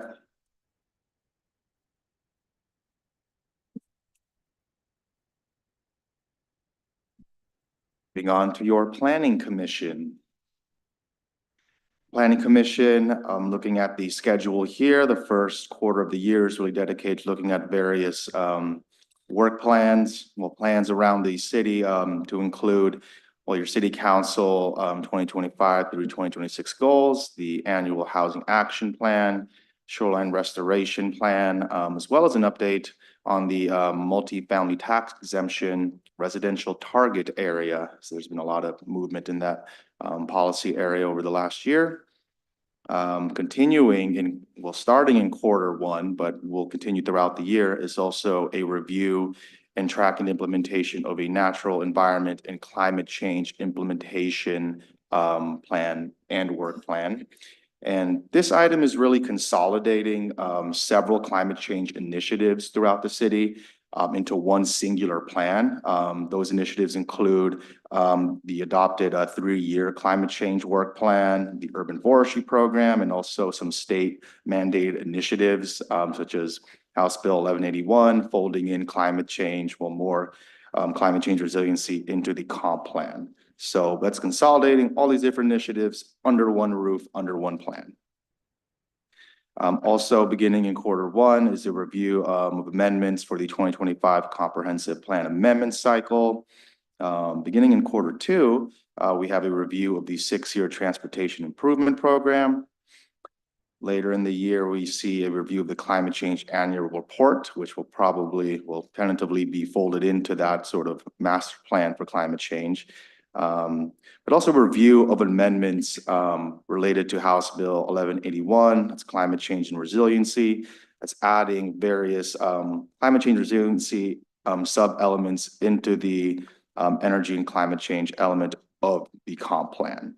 There's also an update to land use element as well to include green spaces, urban and community forests, and really giving special consideration to environmental justice and goals and policies, and also tackling the topic of wildfires and how to fold that in more into the comp plan. And then we also have the internal review of the development regulation amendment package as well in the latter half of the year. Questions, comments? Okay. Oh, Mr. Branstad. As usual, the planning commission has much to do. And I expect that as usual, they will do it well. You know, I was interested in this report that we received back about the fact that our 2024 comp plan review was the first to be reviewed by the Puget Sound Regional Council, and it was they struggled to find anything to complain about in it. You know, so that it is something that you know, the planning commission should be proud of as city staff, and to look to be able to go and do that, in that the structure that we have and the expectations that we put on the planning commission, I think are paying good results for the community, and you know, is a community that works very well, and that and if something comes up that there's something else we need to put on their plate, I'm sure that we don't have to hesitate to do that. Exactly. Okay. All right. Moving on to the Public Safety Advisory Committee, concerned about all things public safety around the community. The work plan consists of looking at the Neighborhood Association Revitalization Program, as also increasing their visibility as a committee at various special events around the city, such as the Farmers Market, Summerfest, Truck and Tractor Day. There are a few updates to the actual dates of this work plan as well, so those will be updated for next week's packet.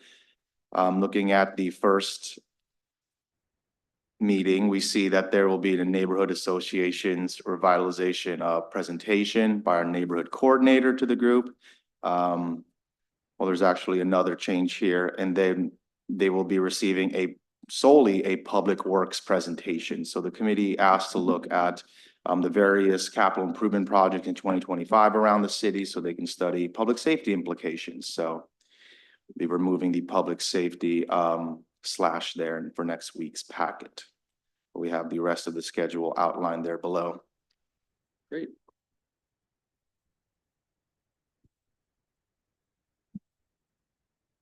And to conclude, we have the Youth Council Advisory Board, which represents Lakewood youth in the public policy process here in the city government. Taking a look at their 2024 to 25 work plan. They continue to update the council on local youth initiatives and volunteer at our events. Also provide a youth perspective on the advisory committees, since there is a liaison with the youth council on many of them. Also increase awareness of the youth council around the community. They will also, continue to host, their popular youth empowerment summit. Also participate with the Arts Commission, in various community art projects, but also within the Squally Tribe before Silicon Park. And also, as mentioned earlier, really have a hands-on workshop with the new city initiative of the Youth Municipal Academy, which we plan on piloting this summer. So we'll be very much involved in that new program. And then they have their schedule listed there. Very good. Any other questions on that? Should be a fun youth summit this year. Okay, so next, Mr. Vargas, I think we go to the review. I guess it's on me to review and discuss the liaisons to the various boards and commissions that you so aptly reviewed for us. So folks, if we take a look at our packet, and you're welcome to hang tight there if you'd like, Mr. Vargas, it's up to you. Looking basically at pages 114 through 119, you'll see the various, he's hightailing it out of here. You'll see the various committees that we are assigned to. And the first question typically is, anyone have any burning desire to switch or change or do something different than they're already doing, at least for the year? You guys are okay with everything? Yeah. That means that you and I are stuck with PCRC, Mr. Boki. You guys can swap with each other. Yeah, we do smile at each other once in a while on Zoom. Okay, well, I guess seeing no clamoring desire to change it up, Madam Clerk, looks like we are full speed ahead.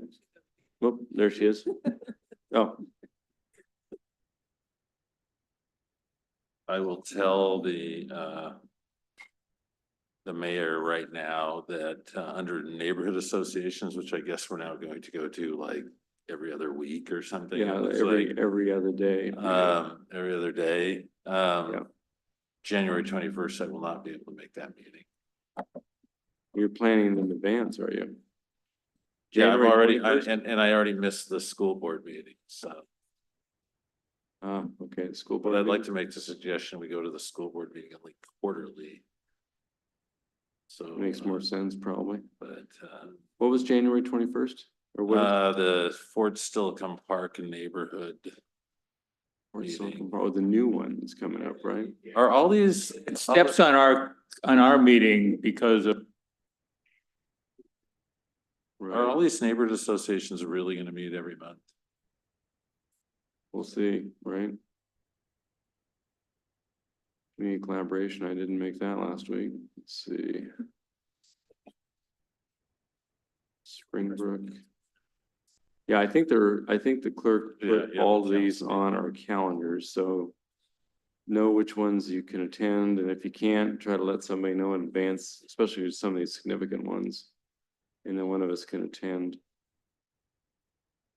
Downtown neighborhood at the library, that'll be fun. Well, first, for any of us. Right, that's the Tuesday, right? Or, what? Yeah, Tuesday, yeah. Well, it is what it is, right? We'll just have to let them know. Okay, so, Ms. Schumacher, we have no changes to the appointments of the existing boards and commissions by council members. So at this time, we'll move on. You see the item scheduled for the January 21st regular city council meeting, including the Larry Saunders Service Award presentation. We've got something from the Lakewood Sister Cities that evening, some other contract authorizations and the like. Now we'll turn to reports by Mr. Caulfield.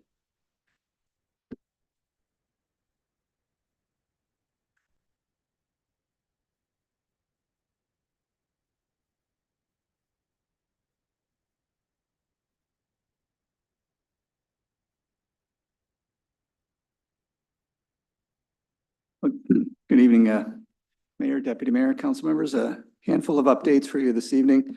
The first is on Friday, January 24th, beginning at 10:30 in the morning, which will be a week from this Friday, there will be a public hearing in front of our hearing examiners. It relates to the Alliance Residential Master Plan Development Proposal, which is proposed for right over here in Town Center in the adjacent to Target.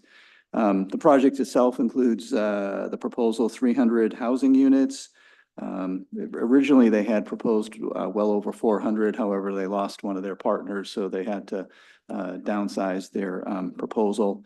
Over 40,000 square feet of common open area, 473 on-site parking stalls, as well as a number of indoor and outdoor amenities for the future tenants, and then a very large landscape buffer as well. So again, the hearing examiner will be reviewing that again as part of a public hearing. The public does have an opportunity to not only attend, but also provide feedback leading up to the public hearing itself. And that was just posted on our website. It was either Friday or it might have been earlier today on that. I think as I heard earlier, comprehensive our comprehensive plan. So PSRC is moving forward with certifying our 2024 periodic review of the comp plan and development regulation. So it's a twofer there. PSRC has been very, very complimentary of the new plan and the regulations in support of that, and have extended their congratulations to all of you and our staff. And I do want to recognize our planning manager, Tiffany Spear, given her leadership and really championing that process through over about a 20-month period dating back to 2022.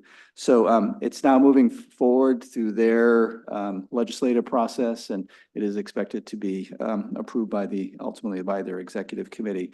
Washington State Department of Commerce will also take a look at it. We are not expecting any issues or concerns from them, particularly given PSRC's review. As it relates to your 2025 docket, I just wanted to bring to your attention that you approved moving forward for the Planning Commission 9 proposed map and text amendments. However, there has another one that has risen to the top because we closed so quickly on the acquisition of some property over in the town center. I'm sorry, over in the downtown for a downtown park. And that's the property at 9320 to 9330 Bridgeport Way for a downtown park. We were not expecting to close on that until maybe 2025, but it happened a little bit sooner than we thought it would. And, given that property is zoned commercial, and given the purpose of buying that property was for a downtown park, it is recommended that we add that to your 2025 docket for the Planning Commission to review and consider to be essentially rezoned for parks, recreation, and open space. Now, there's a couple of ways you can do it. This has happened in the past where after you've adopted a docket, something has come up. We can simply at the staff level propose it to the Planning Commission. Or if you want to be a little bit more formal, we could bring back a resolution to memorialize that. I think kind of given the straightforwardness of this, my recommendation would be just at the staff level, because that can be done under state law for us to propose it to your Planning Commission. But I would defer to you, Mayor, and the council on that.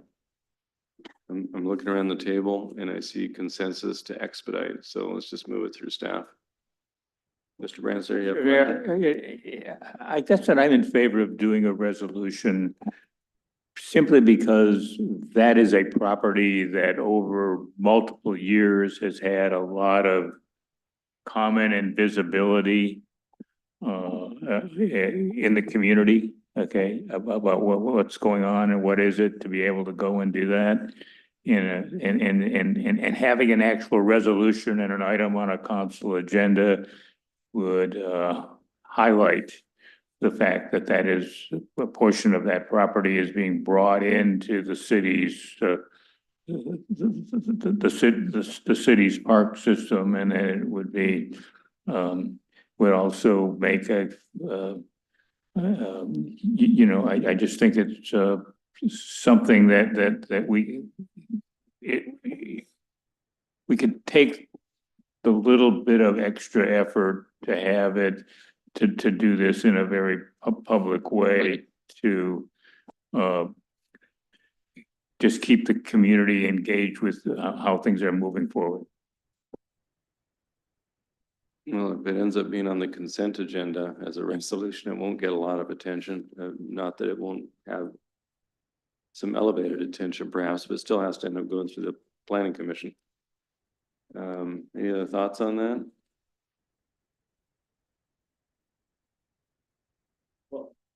Mr. Boki, go ahead. To get it on the agenda, don't we have to put it on there? Like, we already approved this 9 items that we sent to them. So don't we have to do that again? We have to do it anyway. No, you do not, actually. So under state law, under the Growth Management Act, at the staff level, we can propose an amendment to your planning commission. Now, we don't typically do that. We go through a more formalized process where we make the recommendation to you and then you adopt it via resolution to move forward. But again, we've had exceptions, certainly throughout my tenure here as the city manager, where things like this have come up and the council has been okay with us just go ahead and proposing it directly to the planning commission. And in this particular example, it's a policy directive that you've already established, that you took action to buy the property for a downtown park. I would say as far as the public outreach is that's exactly what the planning commission is going to be doing. They're going to be conducting a comprehensive public process, because again, all you would be doing is saying, yes, take a look at it, but it's the planning commission that's going to do the heavy lift. And so, but it's, again, Mayor, it's up to you folks what you want to do. If you want us to bring back a resolution, we can do that. Typically, we don't put resolutions on your consent agenda, you know, in terms of your order of business, but we could certainly have one. I don't know if we'd be able to get it for next Tuesday, but certainly for February 3rd, we could, but I'll leave it to you. I'm fine with Mr. Brandstedter's suggestion, if that's the will of the majority. Want to do that? That's fine, so we can get it on expeditiously. Yep. And then speaking of that property, we have moved forward with the abatement process to tear down that building and then essentially turn that into a plot of grass over there, that 1.35 acres. We do expect to have that completed sometime in the late February or even early March timeframe. And we hope to be able to bring forward an abatement contract for your consideration. We're hoping, knock on wood, in February 3rd. So again, just wanted to give you a heads up on that. Something that was interesting during the abatement process that we learned about the property next door, which is the former QFC site, that larger building. Apparently Lakeview Light and Power removed the transformer because they provide electric there. I'm not quite sure when they did, but they did confirm that they removed it because the building obviously has, you know, been in disrepair, and they were concerned it was going to get vandalized. And they did report that, you know, someday in the future, if and when that property is, you know, revitalized, that, you know, they would be able to work with whomever to bring power, you know, to that site, depending upon what their load needs are. But we just thought that was interesting. I've really never seen that happen in my career, where utility is so concerned that they actually remove the transformer.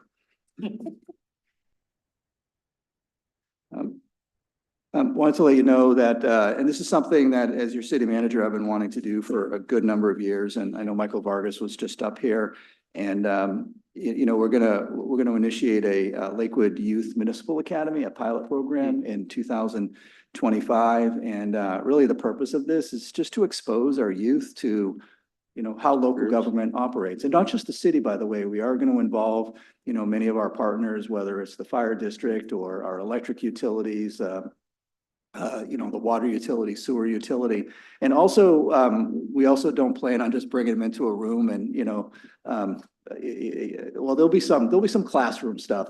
But and just driving home a bunch of PowerPoint presentations. But rather what we want to do is we want to take them out and, take them to a field trip. So, the sewer utility, take them down to the treatment plant, show how it works. Or the water utility, take them on a tour to, show how the water system works. Or police, take them over to the police station to do ride-alongs and things like that. So also, have some general applicability and really get them excited about not just how we operate, but also as an opportunity that this can be a great career for them as well. And, that's something that's been near and dear to me as well. So that is something that Mr. Vargas has been working with the Youth Council.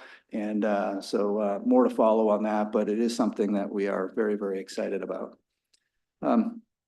Also along those lines, as you know, we're very committed to supporting our veterans. And last year we had a fellow, a captain. She was transitioning out of the military and into, our side of the wire, so to speak. And she came on board with us through what's, ICMA's Veterans Local Government Management Fellowship, where the military allows them their last 6 to 8 months to actually come work for a local government.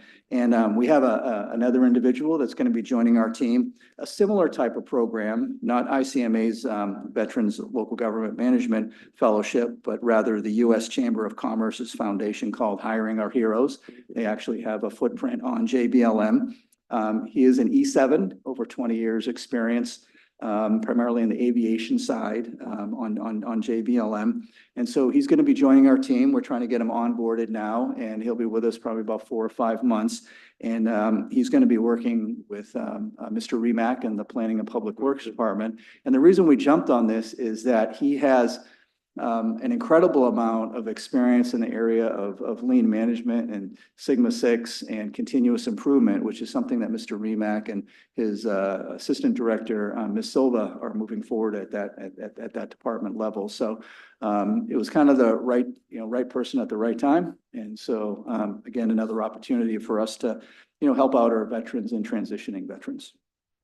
I know last week I gave you a a rundown of our major infrastructure and park projects that are moving forward in construction. This evening, I'd just like to give you a quick recap on the park side of projects that are going to get initiated in the design phase in 2025, and then we'll transition into construction in 26 and 27.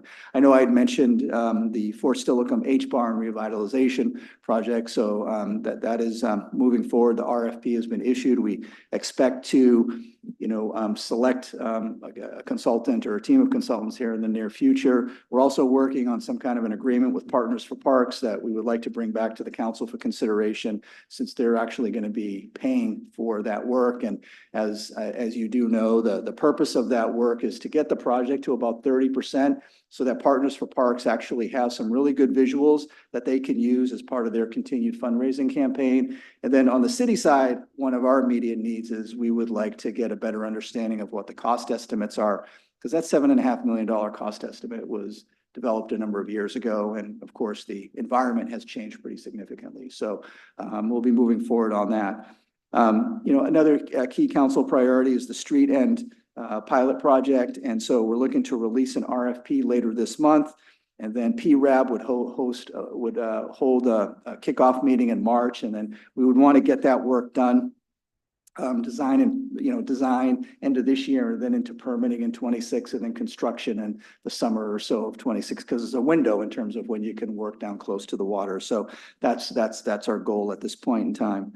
Also looking to release an RFP looking at April on the Camp Murray Boat Launch Master Plan project. And again, that's in partnership with Camp Murray to improve access and accessibility down in that location. not just for boaters, but also for residents of the Tillicum Woodbrook neighborhood. That is funded with some ARPA funds that the city council appropriated about a year ago or so. So our goal is to, again, issue an RFP in April and then kick off and get the work initiated in June and be finished, sometime in early to mid 2026, and then that would set the stage in 27 or even 29, depending upon where we are in terms of other projects, to seek construction funding to actually make the improvements. Another is we need to update our legacy plan. This is a strategic roadmap that outlines the future of where our park improvements are supposed to occur.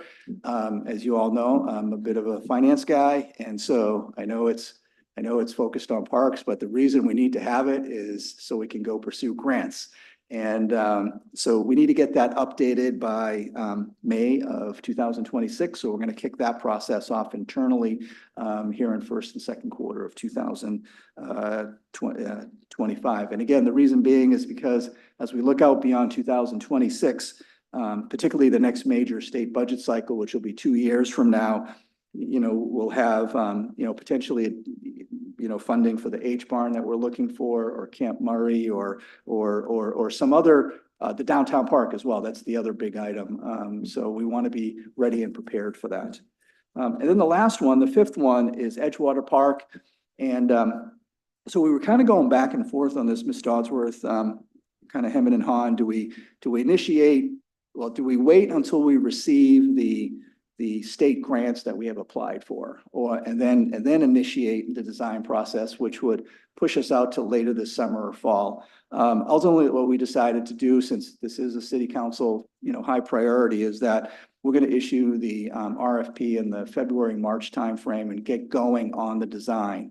And the reason being is because the grants, when they're received, can reimburse us for costs that we've incurred. And given where the ranking of those grants are, we do feel pretty comfortable in terms of us, receiving, if not all of those grant funds, most of them. So it's so we're kind of going to do it on a parallel track. So we'll kick that off. And then I think, as you are aware, the state legislative process kicked off this morning. And so I will probably have an update for you on a number of bills in the next day or so. We're in the process of evaluating several of them. One is a homeless bill of rights that is expected to be proposed. It has not yet been dropped. However, we were able to get our hands on, through our government relations contractor, kind of a draft copy of it. So we're reviewing that right now. We're going to be sharing that with you in the very near future. And then there's a couple of public safety bills as well that we're taking a look at, and we'll be providing some feedback and input on that. So I know the state legislature, they drop an incredible amount of bills every 2 years. So measured in 2,000 to 3,000. So we'll be pretty swamped here, every week. And I think the first cutoff, I think, is in mid to late February. So that's what we look at. We look at the cutoffs, what makes the cut. Safety date. Yeah. So, but there'll be a number of public hearings, of course, between now and then. And I know periodically we do call upon you folks to participate and provide feedback. So those opportunities will probably abound as we look out into January and February. And then as it relates to your calendar, I know this afternoon there was the artist reception by Rodney King, and the jazz music was great. And that, if you haven't taken a look at the art's pretty cool. I don't know if you know this, but I was told that the artist just started doing that 4 years ago. It's so pretty impressive stuff. We learned this weekend that LASA is going to have their grand opening of their hygiene center on February 7th. You remember they were about to have the opening, and they had some cold weather and the pipes cracked, and so they had some water damage. So if you have an interest in attending that, let myself or the city clerk know. We'll be more than happy to RSVP on your behalf. And that's on a Friday, February 7th. It's at 11:30 in the morning. 11:30 a.m. Then on Saturday is Caring for Kids. I'm trying to put together a city table. I know the deputy mayor has RSVP to me. So if you're interested in sitting with me at a city table, let me know. February 12th. February eighth, Eighth. February eighth, so. And then, on February 12th, I'm sorry, February 20th, I think it's a Thursday, Boys and Girls Club of South Puget Sound will be hosting, their annual Legacy of Hope event. And, there is a young woman who is, being represented out of the Lakewood Boys and Girls Club for consideration for the South Puget Sound, Youth of the Year. And then February 26th is the Tacoma Pierce County Economic Development Board annual meeting. Just because of budgetary issues, we won't be having a table. We won't be sponsoring a table.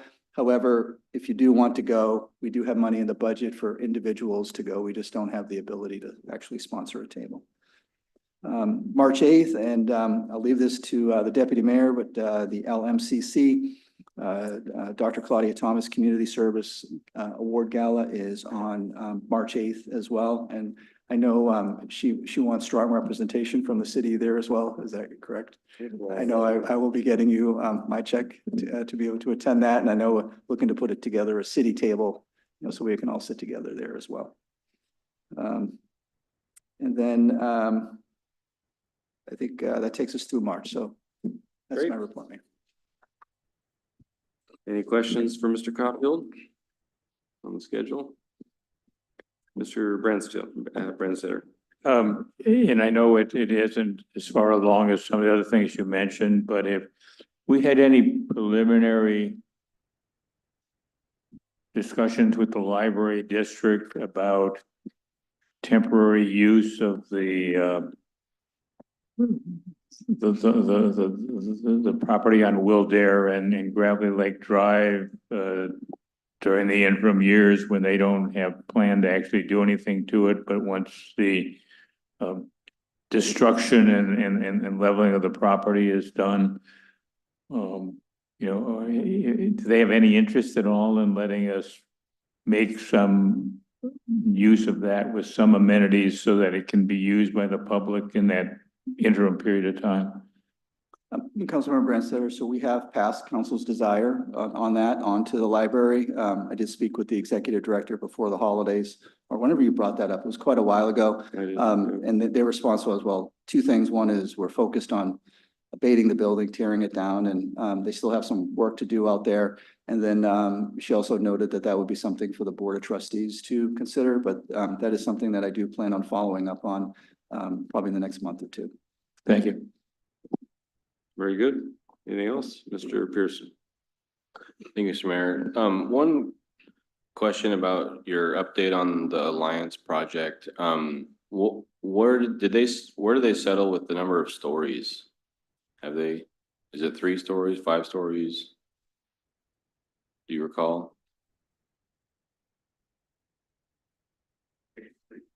You know, Councilmember Pearson, I'd have to, I know it's actually posted on our public hearing notice. I don't know offhand, so I'd have to get back to you. Okay, just a thought. I'm curious, you know, there's from the downtown area, there's not very many, if any, viewpoints of Mount Rainier, but I bet if you went up 5 stories, you'd probably have a pretty killer view. And I'm curious if that's gone into their, you know, you could probably fetch a little more for those type of units on a 5th or 4th or 5th, 6th floor or something. We Councilmember Pearson, we pass that on to every developer that we meet with. Yeah, absolutely. Yeah. Thank you. You're absolutely right. Yeah. Anything else? Great, thanks for the update. Appreciate that. Okay, we'll turn to council comments. We do have an executive session following, so we'll be mindful of that. Mr. Boki.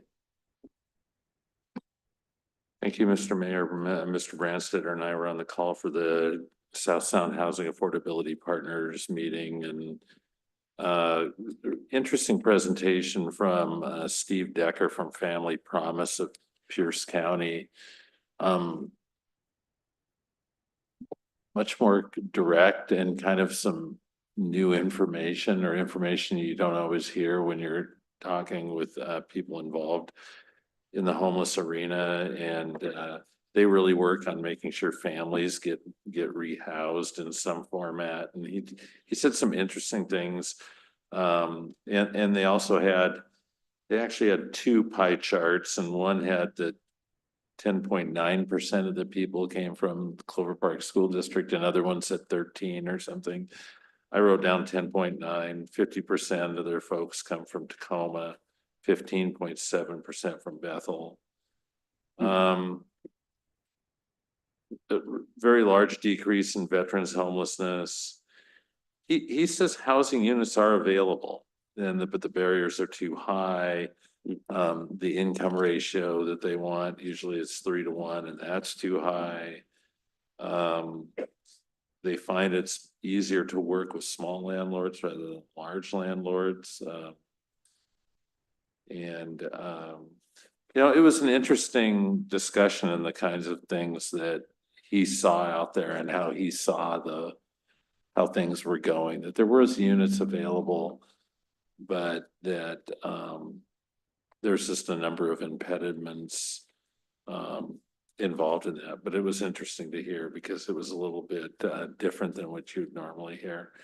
I went to the Beloved Community event on Saturday. Very good speaker, really enjoyed the speaker, then went on the walk. Thank goodness the weather was really good. I mean, it's about as good as you could have hoped. I am concerned that the walk kind of is getting lost. I don't know that as many people walked or showed up to walk.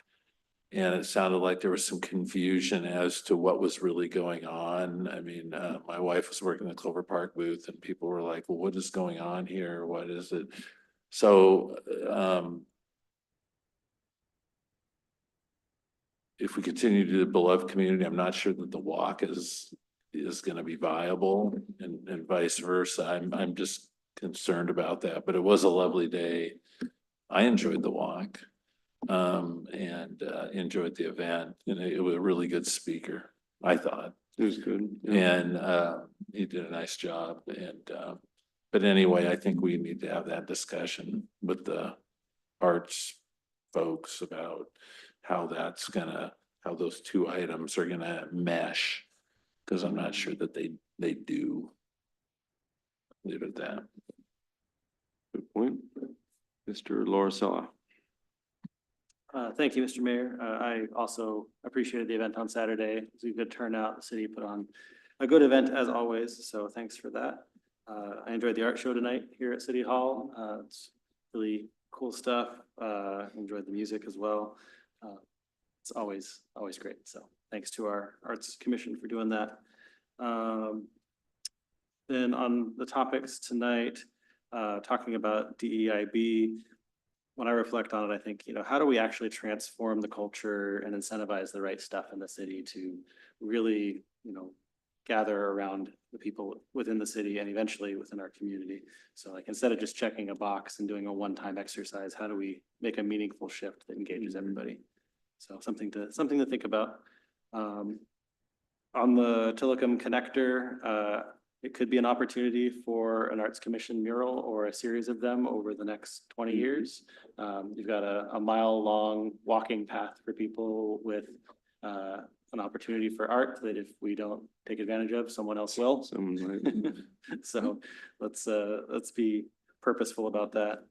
I appreciated Mr. Brandstetter's comments to keep it at the front of our minds about the Adopt a Street End program, so that doesn't sort of fall on the back burner. I think it's a great low-cost option to improve accessibility for folks in the community.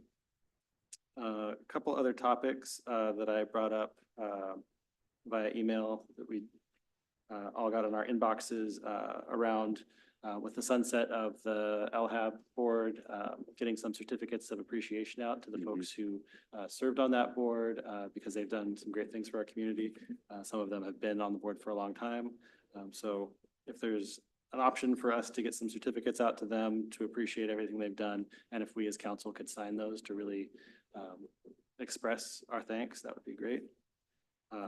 Another topic that I brought up to the city manager that he shared with everyone is around logo wear options for our boards and commissions and the folks who volunteer and give their time. Finding a way to show our appreciation for them and connect their contributions to branding of the city is to provide them with some logo wear options. I believe the city manager came back with an estimate of between $1,500 and $2,500 as a cost, a one-time cost to really let them represent the city in the community. So if folks are It's a good idea. on board with Yeah, that, sure. that'd be great. And the last thing I had was in December, I attended the Pierce County Climate Conversation Group with the elected officials from all around Pierce County. And it was all around trees and urban forestry programs, which we're launching Already into. doing, yeah. And there's urban forestry guru with the city of Tacoma who has offered to share best practices and to work with our folks as we launch that. So I would encourage our city staff to take advantage of that option. And I'll share that name with them. Okay, great. That's it. Thank you. Thank you very much. Mr. Branstetter? Thank you, Mr. Mayor. With respect to the walk on Saturday, because I had a veterans event that morning, I got to the walk late, so I didn't hear the speaker. But I did get there and did get to talk to folks who were walking as well as folks who were just there and had helped organize the event. And I think that the combination of the two met the desire and the intent of having an interactive recognition of the significance of Dr. King's influence, and of moving away from a virtual celebration of his impact to an interactive one. Again, I didn't see combining a speaker and a walk as the template for going forward. I think I saw the template for going forward is that having something that brings people together, and that there is a theme around Dr. King's work as well, and the work that needs to be done in the future by others who are following on for him to be able to go and do that. So I thought by all the measures that we wanted, it was a successful event. Okay, and it went on, and as Mr. Bulkey noted, we got the weather we deserved. So one other thing, Mr. Mayor, is that I'm, of course, saddened and watching what's going on in California in Los Angeles County, where it goes on. And I think that there are down the road, when maybe not till all the smoke is cleared, but going on, that it does provide a learning thing about a major disaster that we can use as a lens to look at our own emergency management preparedness plans, to be able to do that along with University Place and Silicon and West Pierce to do that. Yeah. One thing that concerns me is that we are during 2025 supposed to get to some resolution about the wildland urban interface development rules. Okay, and I don't want what happened in Los Angeles County to be influencing decisions that are made here in Pierce County, where we have significantly different landscape and being able to go and do that we have different factors that would do that. So I don't want people to go too far with the no trees within 20 feet of a house and all of that. So I think we need to be vigilant and speak to being practical as opposed to overreacting as people are looking to do that, because 2025 is when we're really supposed to finally get the maps that talk about really where are there places of where there are urban, wildland interfaces. Okay, that can do that, and I just don't want to go overboard of saying if your neighbor has 5 trees on their lot, then then that creates an interface between you and him, and being able to go and do to be able to go and do that. But it is a potential learning learning lab for us to look at and what they finally learn about what really happened in Los Angeles County, and how well they were able to react to it, and then how well they were able to, in their second phase of reactions, correct what they weren't fully prepared for at the onset. Thank you. Mr. Pearson, No comments tonight, Mr. Mayor. Thank you. Councilmember Bell. Thank you, Mr. Mayor. I just wanted to thank everyone for the presentations tonight. I really appreciated all of them. I really liked the DEIB presentation. I thought there was some great takeaways there and things to look forward to. So I am looking forward to hearing more regular updates on that. And I was able to attend the Beloved Community event with Dr. John Scott this weekend with some fellow council members. And so that was wonderful. It was a fantastic event. So I really do think that it was very successful. The weather was fantastic also. And I'm excited to see where this will go in the future. And like others have mentioned, there was an artist reception tonight, but all the art is out in the main hallway. So I encourage people to stop by City Hall and to come and check it out. Thank you. Thank you. Deputy Mayor? Thank you, Mr. Mayor. First of all, Happy New Year, everybody. I happen to miss the Happy first New Year. one. Yeah. And I wanted to say tonight I did attend the reception for the artists out there. It's quite an interesting thing for a lot of people. And I've learned a lot just by going and talking to different people about art, because that was not my thing. LMCC is coming up March 8th. 6 to 10 p.m. at Clover Park Technical College. It is a Saturday. Are we gonna stay up that late? You will, All right. and I'll be with you. And so if you're gonna go, see me personally, rather than go through the Eventbrite to save some money. Okay, so I got all of your names down to be there, so make sure you let me know. And Should be fine. the food choice is chicken, salmon, or vegetarian. So make sure when you write your check, Okay. you put that on your Okay. check. Okay, or if you tell me. Very Okay. good. Happy New Year. That's it. That's it. Thank All you. right. Well, welcome back. Thank It's you. always a pleasure. Again, kudos tonight to staff for the presentations, the significant work on the DEI plan. Much appreciated on that. And again, as we've indicated, we are all excited about the long-awaited interconnector road between Tillicum and Gravely Lake and Main Lakewood. So that's really going to be another wonderful linear park, so to speak, truly, if we make sure it's connected in a safe way to the Nyanza project, which I think would be tragic if we wait too long for that to get done. So I'm hopeful that that is done with good forethought and quickly. Last Thursday, I had my meeting here at the town hall with Representative Levitt. She was really her meeting. Chief Smith and I both presented a little bit of information.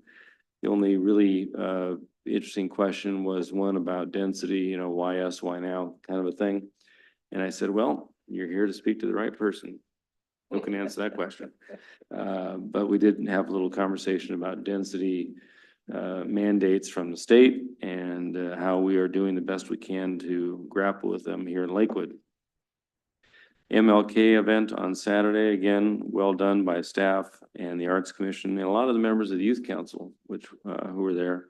Good event. I had lots of good things to chew on from the speaker. I thought he was quite good, and I did pick up the book that I'd like to read from the author that they presented and the walk. I did get a chance to go on, but I agree with you, Mr. Boki. It could have been coordinated where, you know, if the effort is to kind of link up with somebody you don't know, maybe we can be more intentional about that next time, because it was just kind of everyone left and kind of on your own, but you know, well-intentioned, great weather, and I think people enjoyed themselves, so it was a good event.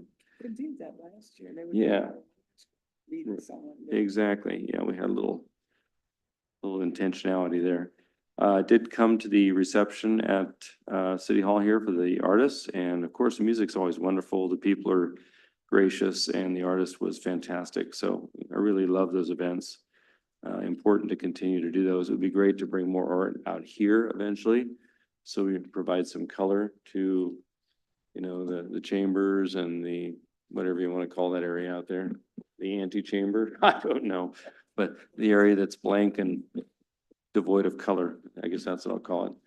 The area that's blank and devoid of color, could use some. Tillicum Neighborhood Association meeting tomorrow night, I'll be there, and then Mr. Boki and I have PCRC on Thursday, so it is the gift that keeps on giving, for sure. Council will now recess into executive session for approximately 15 minutes pursuant to RCW 4230-110-1 sub I to discuss with legal counsel litigation or potential litigation. The council is not expected to take any action following our executive session other than to simply adjourn tonight's meeting. So for that, we're now in recess. Thank you.